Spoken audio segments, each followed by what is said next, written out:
Cavalheiros, sejam bem-vindos a mais um Talkzan, desta vez com meu grande amigo Fábio Castellotti, também conhecido como fundador da Secret Weapon. Tudo bem, Fabio? Tudo bom, Gui. Bem-vindo. Gostei do grande amigo, porque é verdade, né? Oh, porra, com certeza. Pô, que legal. A gente começou muito antes que isso. E... Espera só um minutinho. Ixi, não era ainda pra tu fechar. Não, era, pode fechar. Só ajusta o microfone, quando você põe o cinto, geralmente o cinto vai em cima do microfone. É verdade. Isso, tá vendo? Ó, experiência, né? Joga ele pra cá assim, ó. Põe ele aqui assim. Imagina você gravar uma conversa inteira e você descobre que não dá pra ouvir a conversa. Aí é triste, né? E a gente já sai no ronco do Paganizonda. Né? Ficou ótimo. Tá ótimo aí. Certo? Então vamos começar o nosso Talkzan, Fabito. Porque... Cara, não é pra claustrofóbico, né? Isso aqui. Eu acho que eu nunca andei num carro tão pequeno. É mesmo? Eu tenho um amigo que o primeiro carro dele foi um Kuori, um Daihatsu Kuori, que era... Acho que é 600, 700 cilindradas também, por aí. Se for um K-Car, ele é 660. Não sei se chegou a ser um K-Car, mas era o menor carro que eu já tinha andado até então. E é bem maior que esse. Acho que são 4 lugares. Kuori? Daihatsu Kuori? Eu acho que eu lembro desse negócio. Anos 90 também. Sim, naquela época da Daivo. Exatamente. Não é? Teve outros da Daihatsu também, assim, bem mini car, assim. Eu não sei se entra na categoria de K-Car. Precisaria dar uma olhada depois. Esse foi o menor carro. Não, de longe. Minhas pernas não cabem aqui. Tipo... Geralmente os caras ficam meio encolhidos mesmo. É normal. Acho que não daria pra usar um capacete também. Não, você usa, pô. Usa, né? Usa, tá tranquilo. E Fabinho, vamos lá, porque quando eu te conheci o quê? Nos andados... Acho que tem 10 anos, mais ou menos. Já faz tanto. Acho que... Você veio porque você tava fazendo aquele... Não foi antes, você não tinha aquele negócio do Car and Meet, um negócio assim? Car and Drive. Car and Drive. Car and Drive. Não foi aí que você começou a visitar que lá? Foi? Pode ser, com o Gustavo e com o Henrique, né? Com o Henrique, pode ser sim. Nossa, isso aí foi então até antes, foi 2014 isso, eu acho. 2014? Acho que foi. Pra galera que não sabe, você já era um entusiasta. Um entusiasta e um organizador de encontros começou automotivos. Assim, Na verdade, a minha jornada começou tentando ser piloto, né? De motocross primeiro, depois moto velocidade. Aí não deu muito certo. E depois eu retomei no Track Day. E no Track Day eu trabalhava com importação de acessório de celular. E era muito infeliz fazendo isso, porque era uma coisa que eu tinha estudado para ser algo comercialmente atrativo, financeiramente legal, para ganhar um dinheiro mesmo, mas depois eu percebi que trabalhar para ganhar dinheiro não bastava, eu tinha que realmente fazer alguma coisa... Acessório se diz, tipo capinha? Capinha, eu trazia umas representações de marcas assim de grife, né? Então marcas da Califórnia, marcas da Europa, Alemanha, França. E trabalhava com ticket médio alto, assim, né? Então eram capinhas que na época, a gente tá falando de iPhone 5, iPhone 5S. Na época uma capinha custava R$200, era caro, assim, sabe? O iPhone era uns 4, 5 mil. Sim, na época. 5% do iPhone ali. E depois de um tempo eu comecei a trazer umas marcas de capinha de marca de carro licenciado, Ferrari, Porsche, BMW, Mercedes. E aí eu falei, quer saber, eu vou tentar me envolver em evento de carro pra colocar essas capinhas e divulgar meu trabalho, mas na verdade era uma desculpa, era um subterfúgio pra eu de alguma forma estar perto de carro, que era o que de fato eu queria estar, né, eu queria fazer. Eu já fazia os track days, aí comecei a procurar gente assim, influente da época, que tava começando nesse negócio de mídia social e tal. tinha Instagram ainda? Não, já tinha Instagram, mas ainda era algo assim de baixo alcance comparado com hoje, né? Mas já tinha, a gente lembra de pagar algumas pessoas já, celebridades de Instagram, assim, naquela época, mas era super barato, era tipo 1.000, 5.000 reais. E dava um super retorno. No mesmo dia vinha vários pedidos, assim, então sempre foi algo que... De capinha de celular. De capinha de celular, né? Muito louco. Que louco. E aí não demorou muito pra eu começar a ver que o evento era legal, o evento de carro. E aí eu me uni com alguns amigos que eu conheci em evento de carro, no evento da Driver. E ali tinha uma vontade mútua, nós três, de trabalhar com isso, mas... Tudo cara novo, né? Vocês não tinham 30 anos. Não, eu tinha uns 24, 25 na época. E aí a gente...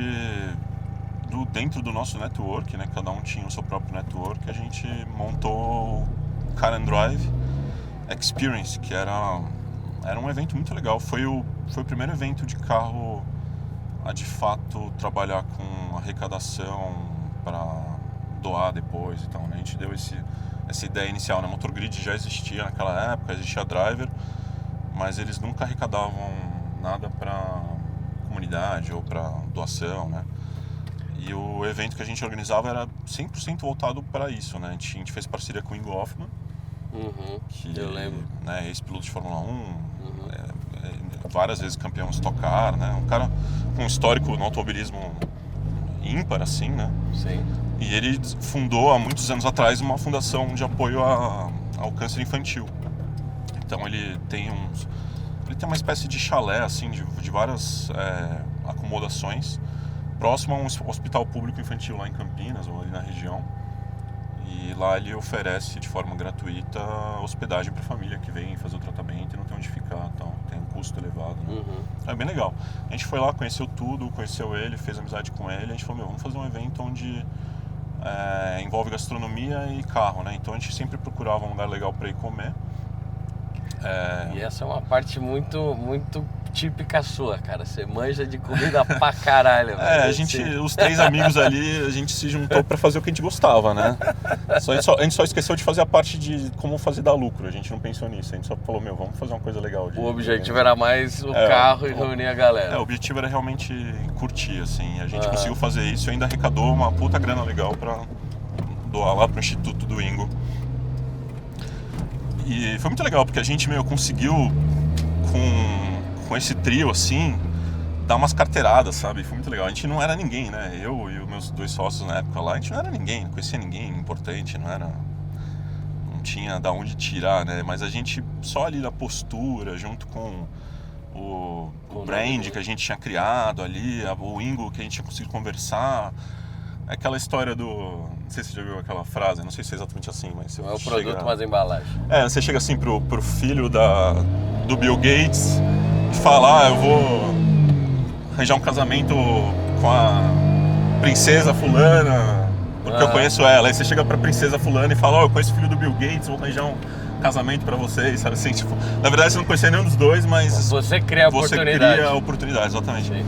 E aí com isso daí a gente conseguiu várias coisas legais, a gente conseguiu organizar um evento dentro da Fazenda Boa Vista, coisa que acho que nenhum evento de carro conseguiu até hoje, mesmo depois de 10 anos, né, uma década depois, com o patrocínio da JHSF, né, que acho que é isso, né, o nome da empresa, JHSF, a incorporadora, lá incorporadora, e conseguindo levar um chefe nosso, um chefe que a gente fez parceria, um puta chefe ferrado, formado em Condom Blanc e tal, pra cozinhar dentro do restaurante lá, que é um esqueceu agora, é um restaurante... Tipo uma sede lá, não é? É um restaurante famoso dentro que tem lá da Fazenda Boa Vista, agora me fugiu totalmente o nome, mas... Enfim, coisa assim, super impossível de acontecer. E a gente, 3 moleques fazendo acontecer sem ter nenhuma grana, sem contato nenhum. Foi muito legal. Então, aquilo lá me serviu como base para falar, puta, esse negócio de trabalhar com relacionamento, carros, é muito legal. Você faz novas amizades, você vive aquilo que você gosta, né? Mesmo não sendo capaz de ter, por exemplo, uma Ferrari, uma Lamborghini, você consegue estar nesse meio de alguma forma, né? E eu já tinha percebido há muito tempo que pra mim bastava eu estar no meio, eu não precisava ser proprietário de uma Lamborghini, de uma Ferrari para ser feliz. Eu bastava estar no meio. Eu não precisava ser piloto da Porsche Cup para estar feliz. Eu bastava ir num track day e tal, né? Então eu fui me procurando, eu fui me encontrando nessa área, né? Você sempre foi atraído pela parte automotiva, assim? Sempre. Tipo, sempre tava no track day, foi fazer alguma coisa diferente, começou com capinha de carro, depois começou a fazer o evento. E aí, de repente, você tava do lado dos carros que você sempre gostou, você sempre tava... Sim, aqueles carros da infância, né? Do videogame, dos vídeos, clipes, enfim, né? Do que a gente... O videogame teve influência nisso, Fabi? 100%, né? Acho que o videogame é a maior influência, né? Pelo menos pra mim. Acho que a geração que tem a minha idade, né? A nossa idade, né? A gente tem uma idade muito parecida. Acho que teve muita influência cultural, né? Independente do gênero, né? E virou cultura pop, né? Querendo ou não, né? Eu acho que isso hoje eu tô tentando fazer, né? Eu acho que é legal fazer esse parênteses, né? Agora pulando pra Secret Weapon, né? Hoje a gente grava, a gente tenta gravar todos os carros que a gente faz de maneira profissional, né? A parte de áudio, né? E o meu intuito com isso daí é conseguir ter um acervo pra estar nos videogames futuramente. Na verdade já tá rolando hoje com os mods, né? Então a gente tem parceria com vários modders, né? Então tem pra GTA, pra Aceto, pra Forza Horizon, para diversos jogos a gente conseguiu sintetizar com maestria, perfeição, né? Graças a um grande amigo nosso, né? O Lucas, que trabalha hoje com a gente, e Cassimiro. E a gente tá agora conseguindo colocar um pouco dessa... O ronco da Secret dentro dos carros. Cara, quero andar hoje com o carro, quero ter experiência sonora, porque é a melhor forma de isso. você ter experiência. É só você baixar o jogo, baixa o mod, põe o fone e sai trocando as marchas. Você consegue entrar num túnel e ver reverberação, você consegue ouvir as reduzidas, as trocas, você consegue procurar as harmônicas, porque foi gravado em cima do nosso escapamento, né?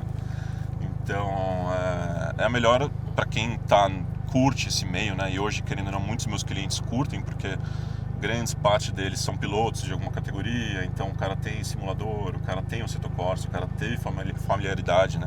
Querendo ou não, o cara também é da nossa geração, então ele jogou videogame, ele tem essa influência, né? Então quando eu falo pra ele que eu vou fazer isso, ele já fica animado, o nosso cliente, ele fica animado muitas vezes porque é uma coisa que ele acha que vai usufruir também, às vezes acaba usufruindo. E pra gente, a gente tá aos poucos construindo um acervo que futuramente vai ser, assim, já tem um valor, né, altíssimo. Só pra galera entender, né, porque isso é um assunto muito, muito específico, né, é super nichado, né. Que a gente tá falando de sonoplastia, de tanto filme, videogame, séries, animes, tudo que envolve audiovisual.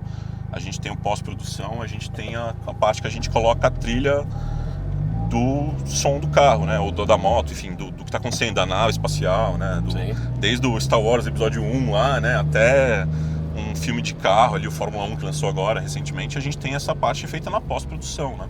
Sim. É impossível, né, a gente gravar ali a voz, tudo, e ainda assim captar o carro e tal, né.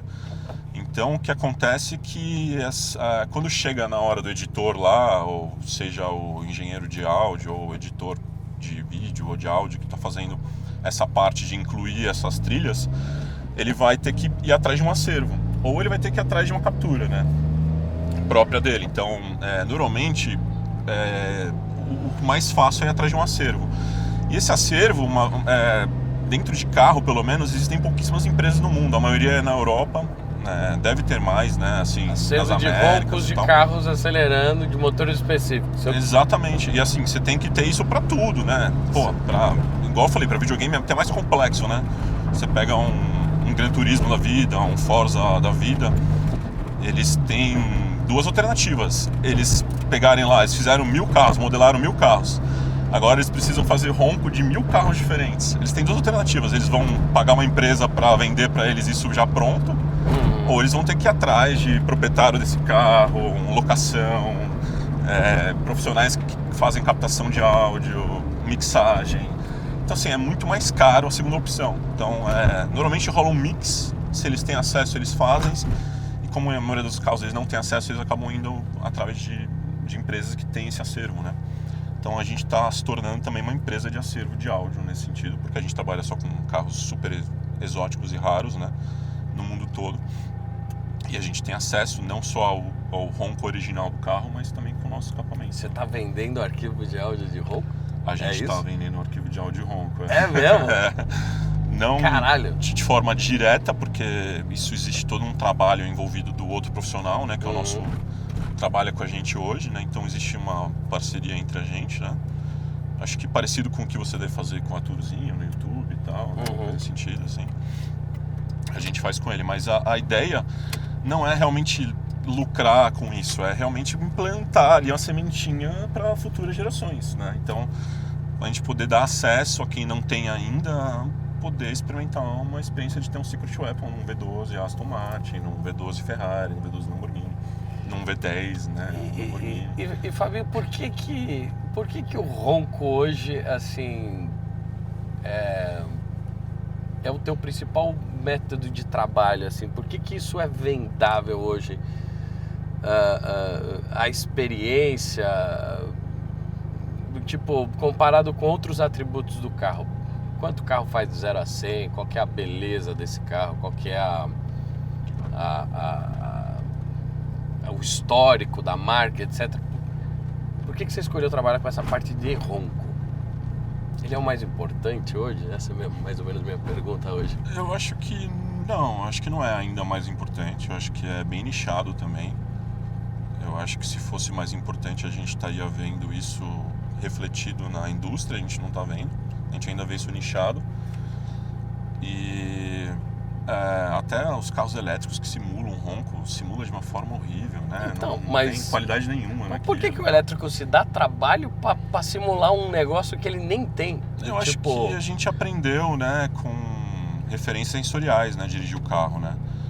Então acho que isso talvez traga um conforto nostálgico mesmo para quem ainda não se adaptou com um carro totalmente silencioso. Eu já andei em elétrico, tive a oportunidade de andar em carro elétrico muito cedo, porque eu sempre fui muito amigo de jornalistas automotivos. Eu acabei fazendo amizade nesse meio, na época que eu frequentava a Track Day, frequentava eventos de carro, né? E então essa amizade sempre me proporcionou, né, experimentar carros desde lá, sei lá, o lançamento do i3, do i8 lá atrás, primeiro Tesla do Brasil, né?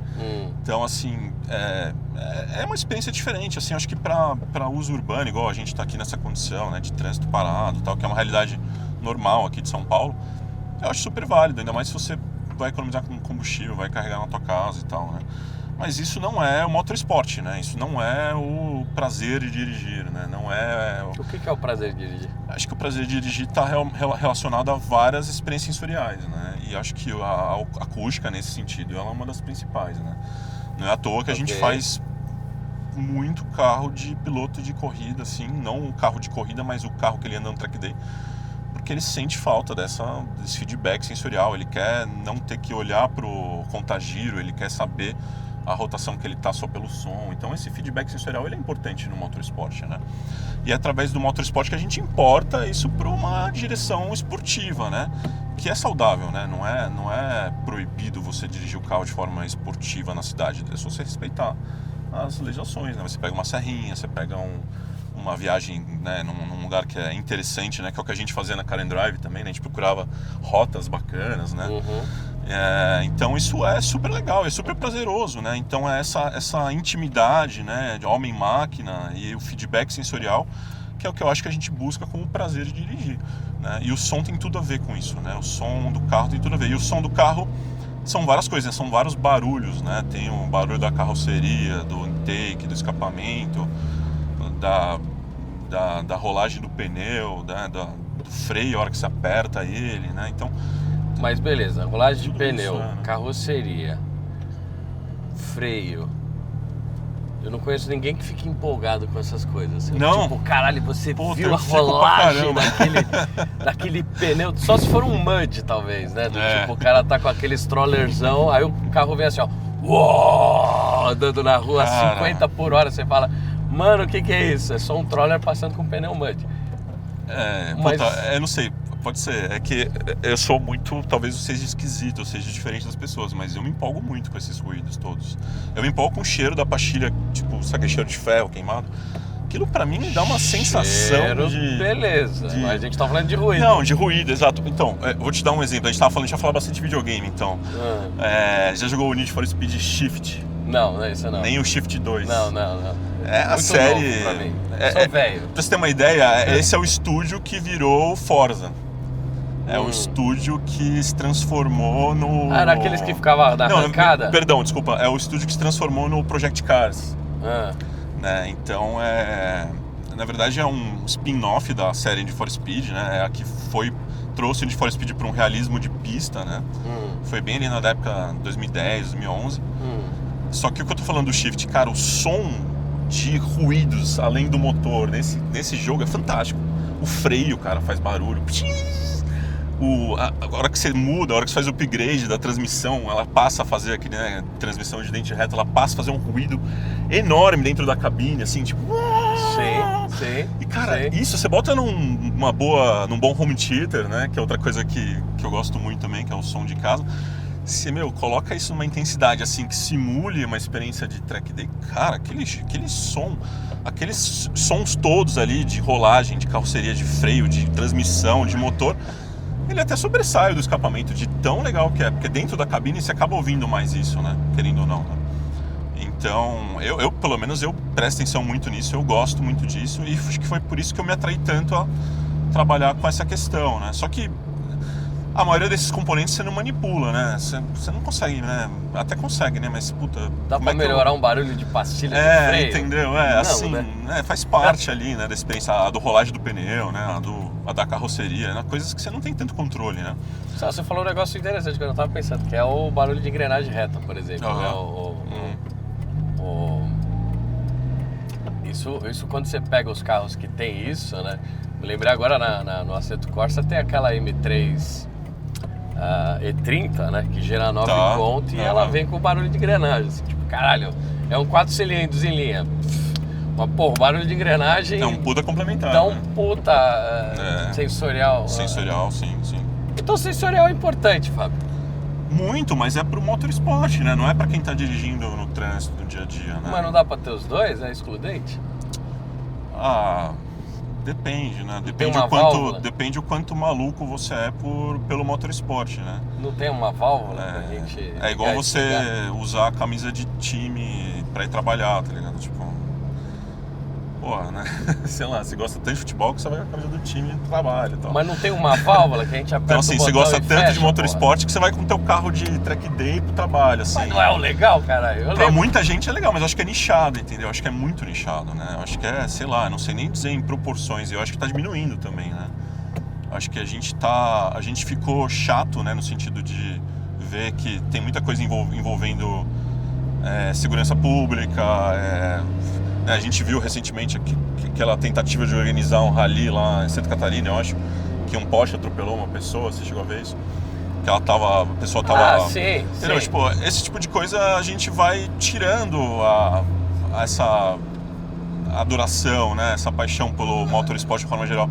Há 20, 30, 40 anos atrás... Isso é cabacismo, né, Fabião? Não é cabacismo, mas a gente tem... Isso é como influência no nosso dia a dia, né? Se a gente pudesse, sei lá, ter um rally de cidade, uma vez por semestre, parava, sei lá, algumas ruas da cidade, fizesse um rally ali, igual é feito na Europa, tal, entendeu? Esse é um tipo de coisas que conecta outros públicos, né? E a gente não tem isso, né? Hoje, quando a gente fala de carro esporte na mídia, é sempre notícia ruim, mas porque a mídia vive de sensacionalismo. Sensacionalismo. Concordo, mas... O cara pega uma moto dessa aí, dá grau, mata uma criança, não sai no jornal, né? Não sai. Não sai, isso acontece com frequência. Agora o cara botou a Porsche o cara botou um Celta no poste, ninguém vai postar nada. O cara botou a Porsche no poste, porra, vai ficar 5 dias na matéria. Sim. Então, atrai link, né? Atrai o clique ali, né? Sim, a mídia também vende o que as Ela pessoas depende consomem, disso, né? Ela depende disso. Porque as pessoas clicam mais nesse tipo de matéria do que na matéria da CG. Sim, é comportamental, não tem o que fazer. É da natureza humana. Assim como é comportamental, parte da parcela dos imbecis, você tá na classe de 30, um cara lá solta uma bomba, todo mundo paga o bico. Sim. Certo? Certo. E, porra, não é por aí, né? Aqui, falando de sensação, por exemplo, a gente tem espirro de turbina, a gente tem fluttering, a gente tem experiências sensoriais. Puta, é muito legal. E... legal pra não cacete. estamos fazendo nada de errado. Não tá fazendo nada de certo? errado, exato. Então, vamos deixar esses casos aí dos caras que soltam bomba na classe e não traçar um perfil de todo mundo que tá na classe por causa desse imbecil aí, entendeu? Não, mas esse parêntese que eu fiz é pra falar que, assim, estatisticamente a gente vai minando a quantidade de novos amantes, né? Porque a gente dá cada vez menos oportunidades. Você acha mesmo, assim. Fabinho? Eu acho. Eu sinto muito isso, assim, sabe? Eu vejo que a geração de pessoas que gostam de carro hoje são pessoas mais velhas, assim, sabe? Tudo bem que pode ser também a minha visão, porque eu ando de carro velho, né? Ando de carro antigo, digamos assim, né? Então pode ser que, né, naturalmente eu atraia mais admiradores de pessoas que têm mais idade e tal. Mas assim, eu não sinto muito o público jovem. Geração a geração eu vejo cada vez menos pessoas. Existem com certeza, mas acho que cada vez menos geração, assim. E isso é refletido no mercado como um todo, né? Sim.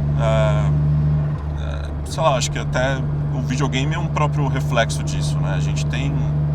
Antigamente tinha um jogo por ano de Need for Speed sendo lançado, ainda tinha o Test Drive, ainda tinha o... entendeu? O Gran Turismo e o Forza e tal. Agora é uma vez a cada 5 anos e quando lança é altamente criticado, é flopado. O cara assiste a Fórmula 1, os carros já não empolgam que nem anteriormente, tem toda aquela politicagem pagando o espetáculo. Sim. Apesar de que a Fórmula 1 recentemente deu uma bombada. Acho que o filme contribuiu muito, né? O filme e o Netflix, né? Uma coisa que eu achei muito legal, que foi há uns 3 anos atrás eu fui no Fórmula 1 com o Lucas, o Charrin, né? E lá eu pude notar uma coisa que eu não tinha notado anteriormente, que era um público feminino em peso, assim. E um público feminino que não era ali a namorada, a esposa do cara que estava acompanhando, né, ali, né? Mas era realmente um grupo de meninas que foi, né, mulheres sozinhas ou com uma amiga e tal. E a hora que eu percebi, assim, o que elas estavam conversando, a hora que você passa do lado de um grupo e tal, você via que elas sabiam do íntimo dos pilotos. Então aquilo era reflexo da série do Netflix, né? A série do Netflix trouxe esse íntimo, né, para a vida dos pilotos, para a vida da equipe dos times.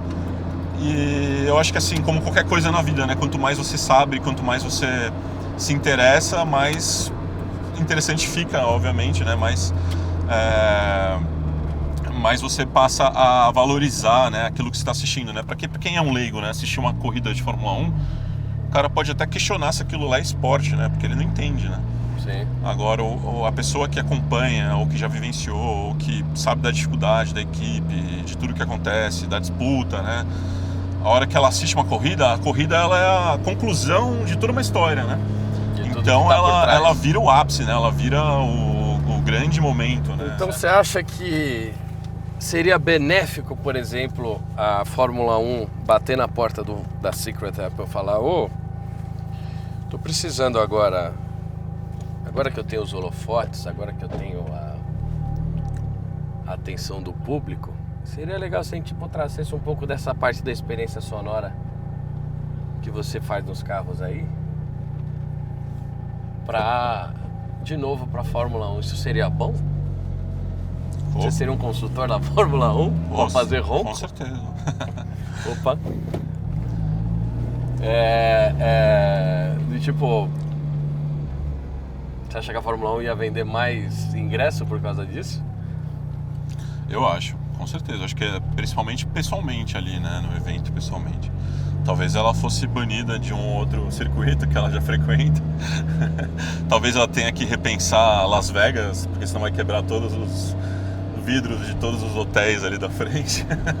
O pessoal não elogiou muito Las Vegas, não, viu? Do que eu tava vendo, assim, tinha muita coisa ainda pra ser resolvida lá, viu? Circuito de rua é sempre complicado, né? É mais pelo... O público não gostou, os pilotos não gostaram muito. Mas seria legal, né? Passando Seria assim legal. aquele V10 de novo e as vidraças do MGM lá, fazendo... só entrar na frequência certa. E Fabio, como é que... Falando disso, né? Aproveitando o gancho. Como é que você, por exemplo, usando o R8 de exemplo, né? Como é que você chega... Onde você tirou essa coisa, velho? De fazer os carros roncar... Musicalmente falando, frequências, né? Você sempre falando, a galera sempre gosta muito de ouvir você falando sobre os escapes, sobre as frequências, sobre a parte teórica da física, que todo mundo, quando estudava no colégio, achava um saco. Achava um saco, né? E você pega justamente esse negócio que todo mundo achava um saco e transforma num objeto de desejo, pô. Isso é muito legal. Você era bom de física no colégio, era isso? Eu gostava de física porque eu andava de motocross e eu gostava de tentar entender o que estava acontecendo ali no força igual massa versus aceleração, sabe? Porque precisava saber mais ou menos a velocidade que eu precisava para vencer a mesa ali do pulo do motocross. E motocross é muito sensorial, né? Porque você não tem... Fazer um cálculo parabólico ali. Parabólico. E você não tem contagiro, você não tem velocímetro, né? Motocross é 100% sensorial, né? Você não sabe que marcha você tá, você tem que saber na base do som do motor e da velocidade que ela tá proporcionalmente àquele som, né? Então, pelo som você sabe qual RPM você tá e qual marcha você tá pela velocidade relativa ali do ambiente, né? Então, eu sempre gostei de física por conta disso, assim, meio maluco, né? Eu não gostava tanto de química, mas hoje eu adoro química.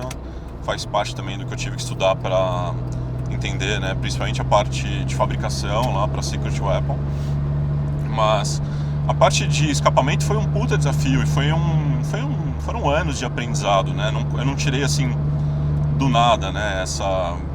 Esse conhecimento, né? Foi algo que me fascinou justamente por não ter acesso à literatura, né? Então, inicialmente eu achei que morava na engenharia mecânica esse conhecimento, e depois eu descobri que não morava. Na engenharia mecânica a gente tem mais a relação de fluido, né? E de dinâmica de fluidos, né? Então, que é super importante, né? Para a gente entender como funciona o escapamento, como que funciona um carro, um motor. É a base de tudo, né? Engenharia mecânica. Mas ela não te ensina como manipular o som de um sistema de escapamento, né? Não tem nenhuma área ali de estudo dentro, né? Mesmo quem for atrás de uma pós, de um mestrado nesse sentido. Então eu tive que, na época, recorrer à física de ondas, né? Que aí você entra realmente, né? Um conhecimento muito mais específico e abrangente também, né? Porque física de ondas a gente trata desde raio-x, né? Raios gamas, frequências, energias, propagação, né? No meio. Mas a hora que a gente coloca ele só naquele espectro auditivo, né? De 20 a 20 mil hertz, se você for saudável, né? For uma criança ainda. Aí é um pouco mais simples, né? Um pouco mais simples dentro do conceito geral, né? Mas ainda assim super complexo. E então eu tinha essas duas áreas de conhecimento que eu comecei a estudar como autodidata, como um grande, assim, admirador pelo assunto, pesquisador, porque me interessava muito, porque eu tinha um V12 na garagem que não estava roncando do jeito que eu achava que deveria roncar, e essa curiosidade de entender o porquê das coisas me despertou todo esse interesse. Esse interesse me deu uma visibilidade de um possível negócio, né? Então foram longos anos, né? Eu passei pelo menos uns 5 ou 6 anos estudando antes de botar a mão em qualquer coisa, assim, sabe? E uma das coisas que sempre me fascinou foi música também, né? Desde criança eu pedia para meus pais para fazer aula de música, para tocar um instrumento musical. Eu gostava muito de rock, de música clássica. E para mim tem tudo a ver, né? Metal é música clássica, né? Você tocava campo guitarra, harmônico, que eu lembro. a guitarra, mas eu sempre gostei de música num conceito como geral, né? Eu tive, sei lá, Fruit Loops tipo 2, assim, sabe? Sabe o que é Fruit Loops? Fruit Loops. Fruit Fruit Loops eu lembro do cereal. É um software de sintetizar música, assim, um dos primeiros de todos, assim, sabe? Isso no final dos anos 90, começo dos anos 2000, assim. Então eu lembro de ser criança no computador, brincando de música, estudando música, tentando entender o que é a onda sonora, né? E então sempre foi um assunto que me interessou, né? A hora que chegou nesse momento que eu precisava estudar engenharia mecânica, física de ondas, né?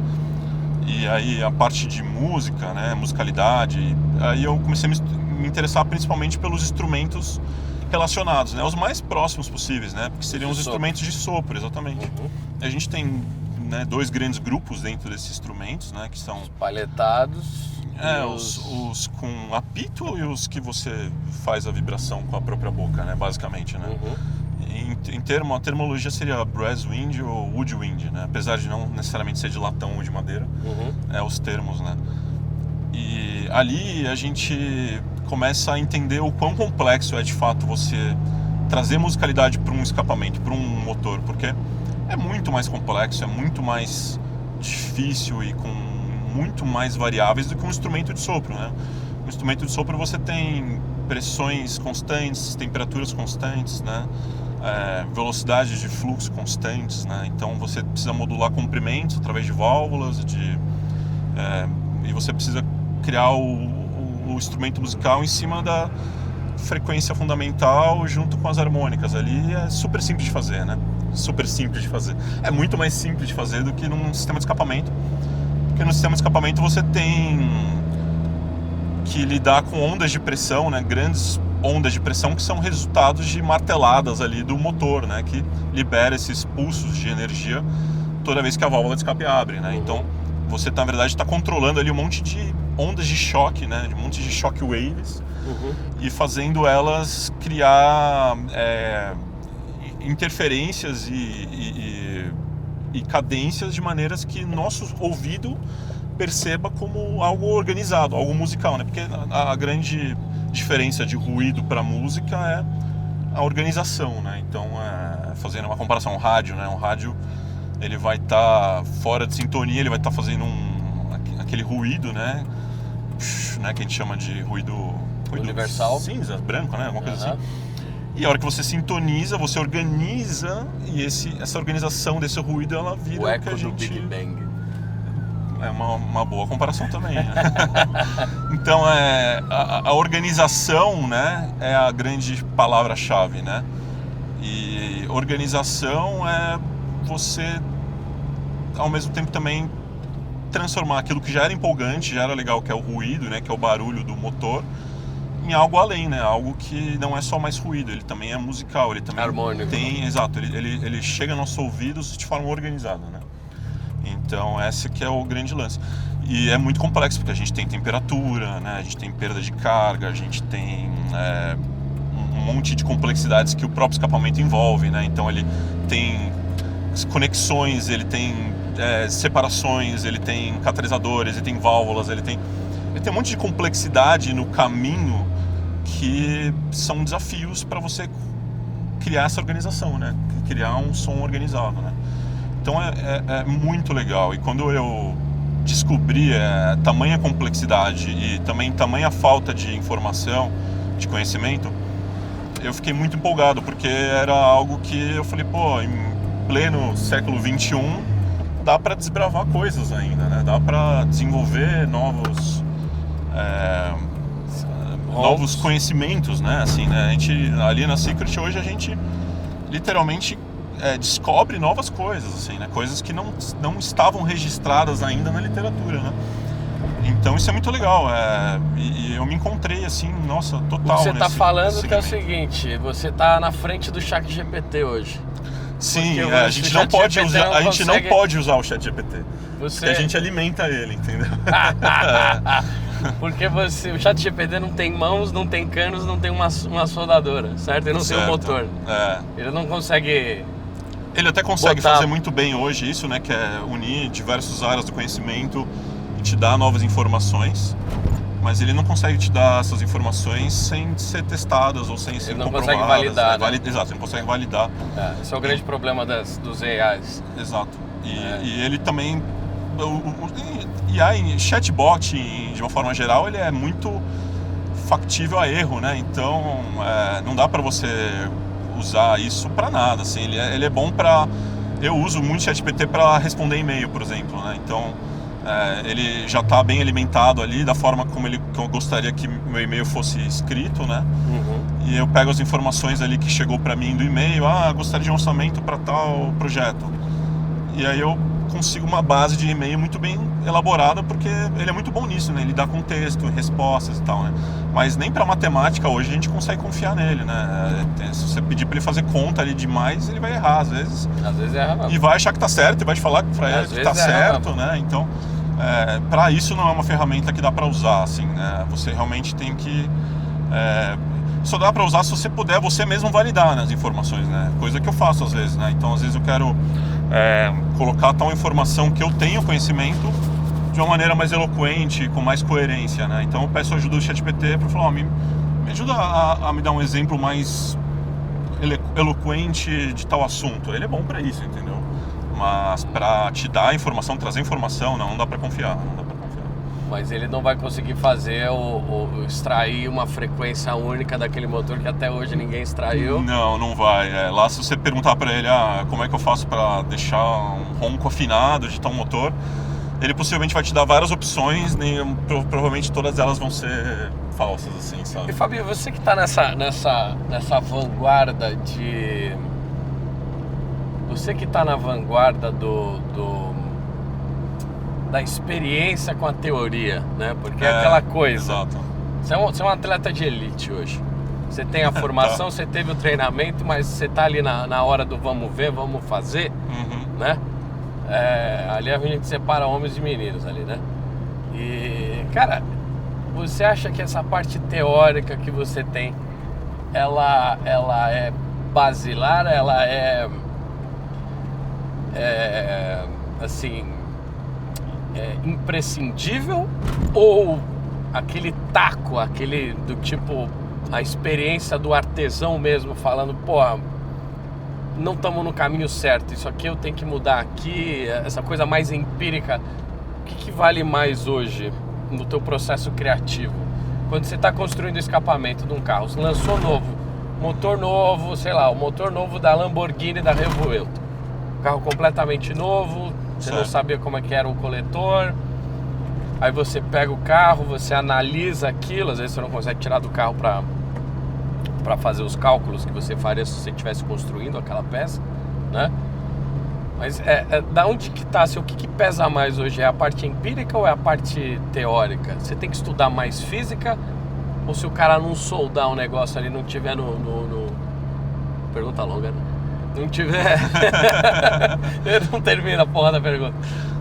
Se o cara não tiver ali com a mão na massa, não vai sair, entendeu? É um mix dos dois.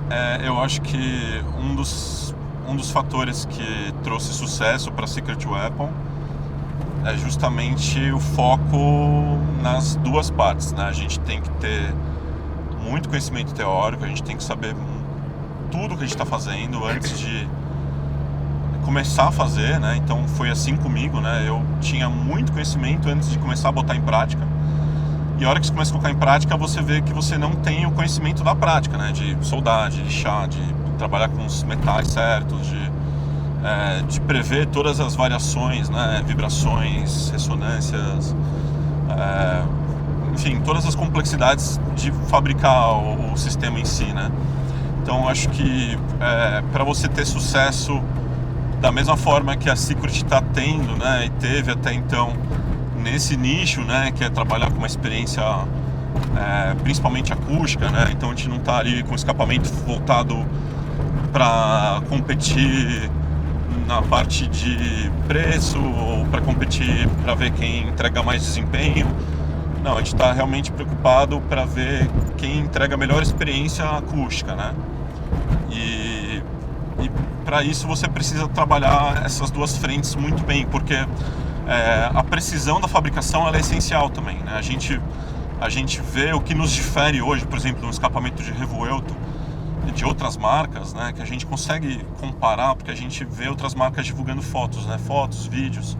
Muitas vezes quando o cliente compra, a oficina compra, ela também faz o material, né? Grava ali vídeo, foto da instalação. Então esse é um pouquinho do material que a gente tem acesso para ver diagrama, né? Então pelo diagrama, pela forma da fabricação, a gente consegue ver quem tem um cuidado especial com a acústica e quem não tem, né? Quem tem teoria, quem é encanador.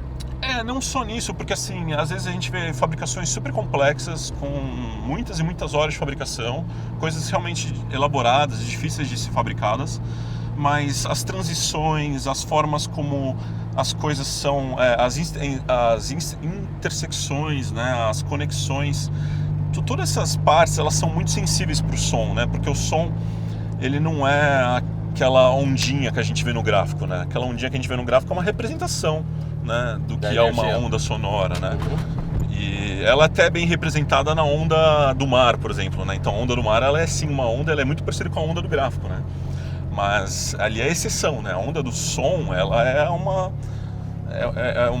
uma grande compressão e descompressão das moléculas que estão no ar ao redor 360 graus, né? Então é um pulso que se vai para todas as direções, né? E cada onda tem um ciclo completo com um comprimento específico, então assim, é uma coisa mais complexa, né? Na hora que você coloca isso dentro de um tubo, você cria um monte de reflexão ali, que é o que dá essa característica, né, da reverberação de um tubo, ou de você falar, né, ó, minha voz como mudou, né, só de eu criar várias reverberações, você matou, né, o grave. Então, não matei só o grave, mas eu criei várias reflexões que criou um eco diferente, né, então isso tudo é muito mais complexo, né? Então, quando você cria, por exemplo, uma expansão cônica, né? Essa expansão cônica ela tem que ser feita como se fosse um instrumento musical. Um megafone. Né? Ela não pode ser simplesmente uma mudança de diâmetro abrupta, né? Então, a hora que a gente vê esses pequenos detalhes, né? Às vezes o cara até acertou a geometria da equalização dos comprimentos e tal, mas as transições não são suaves, as conexões não são para favorecer, para aveludar, né, o som, para trazer menos reflexões que são ásperas, né, para o som, né? Vão criar mais complexidade, mas complexidade de uma maneira que começa a trazer mais para o ruído, menos para a música, né? Então a gente começa a criar complexidades ali na forma como o som se propaga dentro do tubo, que não são interessantes para a forma como a gente está acostumado a ouvir o som, né? Então é muito importante ter esse cuidado extra na fabricação, e essa questão da fabricação é algo que normalmente quem for se preocupar em fazer escapamento, seja numa linha industrial, seja numa linha artesanal, não vai estar preocupado com esse esmero, assim, entendeu? Então as duas coisas precisam realmente andar juntas. E também não adianta nada você querer fazer uma fabricação super no esmero ali se você não conhece a teoria por trás, se você não sabe exatamente como funciona o deslocamento de uma onda sonora, o que é um comprimento de onda, o que é, né, uma harmônica, o que é uma frequência, como que é uma ressonância, né, construtiva, o que é uma ressonância desconstrutiva. Então são muitas questões que primeiro você precisa entender, depois de todo o entendimento, você precisa entender como aplicar ela naquele ambiente, né? Então, a gente está falando de um ambiente que muda de temperatura muito rápido, né? Então, começa ali a 800 graus e termina a 200 graus Celsius. Então, a gente tem uma variação de temperatura enorme. Então, a gente tem... o comprimento quão longo é o escape, isso vai mudar... Perda de temperatura muda a densidade do meio, isso vai mudar a propagação. A velocidade do som, né? E a velocidade do som vai mudar a forma como cada frequência se comporta dentro de cada seção, né? Então, o que é uma ressonância construtiva, né? Ressonância construtiva é você manter a frequência, mas aumentar a intensidade, né? Então, como que você faz isso? Num exemplo de ondas do mar, né? Você tem duas ondas do mar vindo em direções ou opostas ou da mesma direção, não importa, mas a hora que elas se juntam e elas estão na mesma frequência, elas literalmente criam uma onda maior, mas a frequência de ondas ainda é a mesma, né? Então... Tem aquela teoria do cara que tá andando, navegando do Pacífico e tem uma mega onda, né? Que aí foi o encontro da onda que começou lá no Oceano Índico com uma outra onda que começou lá na costa do Chile. Sim, e aí elas se uma encontram onda, e aí de repente tem aquela puta onda e o barco vira e você fala, ué... Exato, e é um acaso, tudo... né? Porque ela poderia ser desconstrutiva, né? Ela poderia entrar numa outra fase, né? Então se ela entra numa fase, por exemplo, se ela entra num quarto da fase, né? O 1/4 da fase é justamente onde ela fica desconstrutiva, né? Porque ela vai pegar toda aquela parte onde ela gerou concentrou, né, um monte de molécula na parte onde desconcentrou molécula, né? Então elas vão se equilibrar e ela vai se dissipar, né? Então outra analogia também boa, comparação legal também é uma criança no balanço, né? Então a criança no balanço, a hora que você empurra ela, se você empurra ela na mesma forma, no mesmo momento onde ela vai ganhar velocidade, você cria Você soma ali, é uma ressonância construtiva. No final é uma soma de energia. Uma soma de energia, exatamente. Então, essa soma de energia, ela acontece o tempo todo em diversas rotações, e depende da temperatura do carro, e depende do comprimento de cada seção. Então, isso é super complexo, você tem que saber lidar com tudo isso o tempo todo. Então, isso a gente está falando, na verdade, de volume, do quão alto é a intensidade. Exato, do som. Aqui o de botão do volume, vou aumentar. Exato. Certo? Exato. Mas isso não é o que faz o escape legal. Não, na verdade as ressonâncias construtivas, elas normalmente são estranhas, porque você percebe isso quando você está com um carro com um escapamento feito de maneira quase restritiva, né? Então, ou com nenhum abafador, ou com um pequeno abafador, você percebe que determinada rotação, mesmo você não mudando a carga, né? Então, em teoria, quanto mais carga, mais intensidade, né? Sim. Mas mesmo sem você mudar a carga, você percebe que o teu escapamento ficou mais alto em determinada rotação. Aqui, provavelmente ali aconteceu uma ressonância construtiva e deu um match ali entre volumes e a frequência que estava saindo do motor. Deu match? Isso é bom? Normalmente não, normalmente a gente tem que evitar isso, ou a gente tem que favorecer isso quando são frequências mais altas, né? Então frequências que são mais emocionantes, né? Tem que abastecer, Fabio. Vamos abastecer. Então existe toda uma questão biológica de espectro de frequência que nos traz emoção, né? Quais são esses? A gente precisa primeiro entender a nossa natureza, né? A natureza humana, né? Já é muito louco a forma como acontece, né?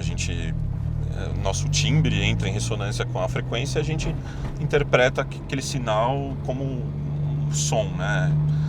E eu acho que vários fatores de sobrevivência, de instinto, fizeram com que determinadas frequências fossem mais alarmantes do que outras, né? Então algumas frequências são confortantes e outras frequências são mais alarmantes, né? Então a gente pode pegar essas que são alarmantes como frequências que são mais emocionantes, porque elas são as alarmantes que trazem emoção, né? Que são... Em outras palavras, quando a vaca faz mo, foda-se. Quando a onça faz... São frequências diferentes, é isso? São frequências diferentes, mas a nossa natureza, ela tá mais assim... Isso eu acho que a natureza... Tipo umas folhas se mexendo assim, você pega... Não tem uma coisa assim que o nosso ouvido, ele não é linear, né? Ele tá amplificado para uma certa frequência. Sim, um espectro... do tipo que vai valorizar aquele movimento de moita, por exemplo. Sim. Que é a onça escondida, né? E agora quando a vaca tá lá mastigando, você fala, isso não é emocionante. Isso não é alarmante, né? Não preciso ficar preocupado com isso. Ou, por exemplo, quando um bebê chora, né? Quando o bebê chora. Aquele né? Aquela frequência alta, ela é super preocupante, né? Se você joga uma frequência parecida com um bebê chorando na rua, vai todo mundo olhar, assim. Porque vai captar a atenção, é algo natural nosso, é biológico, né? Então a gente sabe que existe um espectro ali, entre 500 a 700 Hz, que a gente tem, por algum motivo ancestral, mais emoção, né? É justamente esse intervalo que a gente tenta criar ressonâncias e enaltecer. 500 a 700 Hz. 500 a 700 Hz, que é bem vocal também, né? É um intervalo ali onde a gente normalmente consegue vocalizar gritos de guerra, por exemplo, né? Então imagina a gente indo caçar um mamute, né? 15 mil anos atrás. E você não tá sozinho, né? Você mais a família inteira do Guilherme e seus primos, mais os primos dos primos. E vocês estão ali em 20, 30 pessoas, né? Então essa motivação né, de você trazer adrenalina através de um grito de guerra, por exemplo, é algo ancestral. E é algo que um ronco de escapamento consegue trazer essa frequência, né? E é por isso que a gente arrepia com o ronco de escapamento, né? Porque ela tá ali naquele espectro alarmante, adrenalina, empolgante, né? E tem muito a ver com o homem, tem muito a ver com a testosterona, né? A mulher, ela vai achar aquilo mais assustador, mais intimidador, né? A gente vai achar aquilo mais empolgante, entendeu? Sim. A gente vai ficar empolgado com aquilo, né? Então existe toda uma raiz ancestral. Uma questão de desafio, né? Talvez. A gente vai se sentir desafiado. Sim, a gente vai se sentir preparado para um confronto, né? A gente vai descarga de adrenalina, né? Então, você ouve teu filho chorar numa distância, você já chega lá na adrenalina, você já chega lá preparado para ser rápido, com reflexo bom, e o carro pede isso, né? A gente precisa ter reflexo, a gente precisa ter aquela dose de adrenalina para ser melhor condutor. Tá vendo aí, ó? Tem tudo a ver com tudo isso. Liberty Media.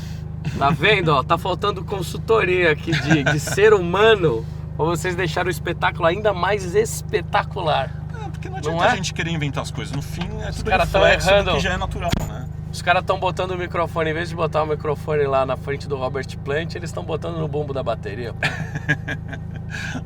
Mas sim, todas as frequências têm o seu motivo, né? O pessoal tá ocupado. Tem bastante gente aí. Acho que eles não viram o Altozan, tá escondido atrás da bomba. Tá escondido. Vamos lá, porque a gente precisa também ter movimento, porque isso faz parte da experiência humana. Coisas em movimento despertam mais interesse, né? Certamente. Então é isso, Fabinho. Então você cria o ronco do 300 de Esparta, é isso? Raul. Raul. Você um é mecânico, o outro é filósofo. Mas em Esparta não, em Esparta só temos guerreiros. Abaixa, pode completar, pode, amigo, por favor.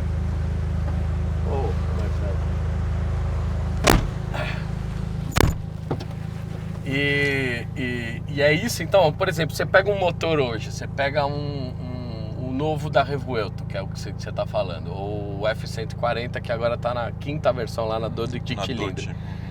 Esses roncos assim, que nem tem as pessoas que vão... Tem um cara que é barítono, que ele fala tanto mais alto, quanto o cara que fala mais grave e tal. Tem isso nos motores? Tem também. A gente associa naturalmente volumes com som também, né? Então, isso é natural. A gente não precisa ser estudado para associar volume com som. Então, tudo que é volumoso soa mais grave, soa mais baixo. E tudo que é menor, volumes menores, soa mais agudo. Então existe também uma relação de volume com o grave. Então o grave ele também traz ele é imponente, porque ele representa volume. Uma gazela, ela vai ter uma vocalização mais aguda. Um leão, ele é uma vocalização mais grave, né? Uma baleia, né? Tudo bem que a baleia é uma exceção porque ela está num outro meio ali, né? Mas é super intenso, né? Por ser volumoso e tal. Mas assim, então assim, tudo que você dá uma batida num tambor gigante vazio, ele bum, bum, bum, né? Um tamborzinho assim, tum, tum, tum. Então tem essa associação do grave tá associado a volume grande, a algo imponente, né? Sim. Então a gente tem isso, por exemplo, no episódio 1, Star Wars, episódio 1, né? Tava vazio? Não, acho que foi só metade. Você botou quanto? Eu acho que só entrou 2,50. Não, pode botar mais.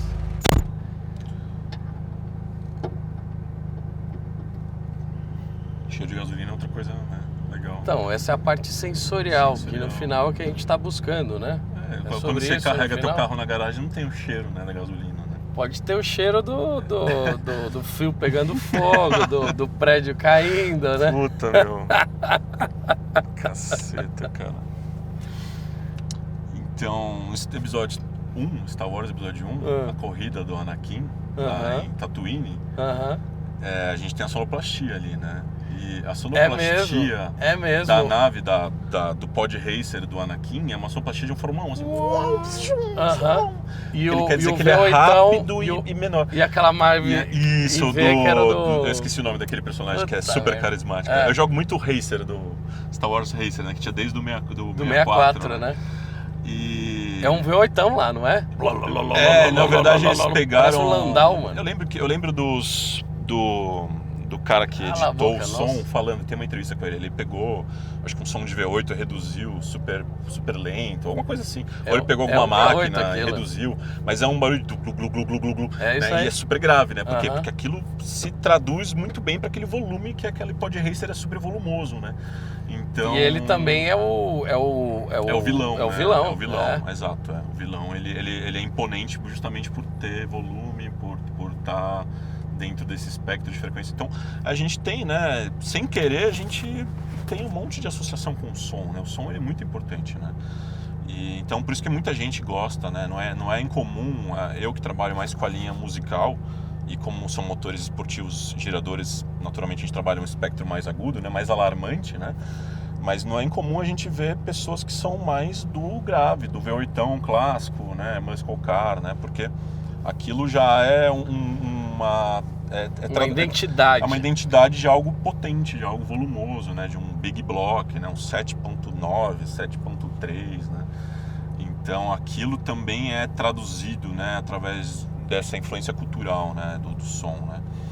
E até muitas vezes a gente tem que tomar cuidado, né? Às vezes a gente não pode pegar um carro que as pessoas esperam que soe grave e muscle, né? E volumoso, e traduzir para o alarmante, porque você acaba perdendo um pouco a identidade, né? Apesar que a experiência dentro do carro é sempre mais prazerosa quando ele é alarmante, né? Porque ele é o que te traz a adrenalina, né? O grave, ele só te dá uma sensação de poder, assim, de tipo, eu consigo, tenho horsepowers, assim, sabe? Mas você não entra naquele foco de adrenalina igual o agudo te traz, entendeu? E você hoje está focado nessa experiência de agudos, é isso? O alarmante, eu diria nesse sentido. Então, assim. se o motor não tem essa... A gente tenta trazer de alguma maneira. Mas na verdade, a minha C63, por exemplo, não tem o que fazer ali. Tem, na verdade, qualquer motor, mesmo que for uma moto monocilíndrico, em teoria, dá para fazer ela roncar como um V12. Mesmo não sendo contra-intuitivo, né? Só tem um pulso, um cilindro, então como é que eu faço esse pulso virar 12, né? Em teoria dá para fazer. Mas primeiro que a gente estaria indo para uma linha que a gente perde a primeira função do escapamento, que é escoar os gases, e a gente não pode também fazer...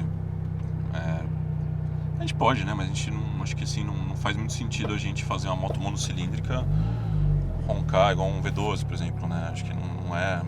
Mas dá pra fazer a CG Zona? Imagina o estrago que ia ser isso nos pancadão.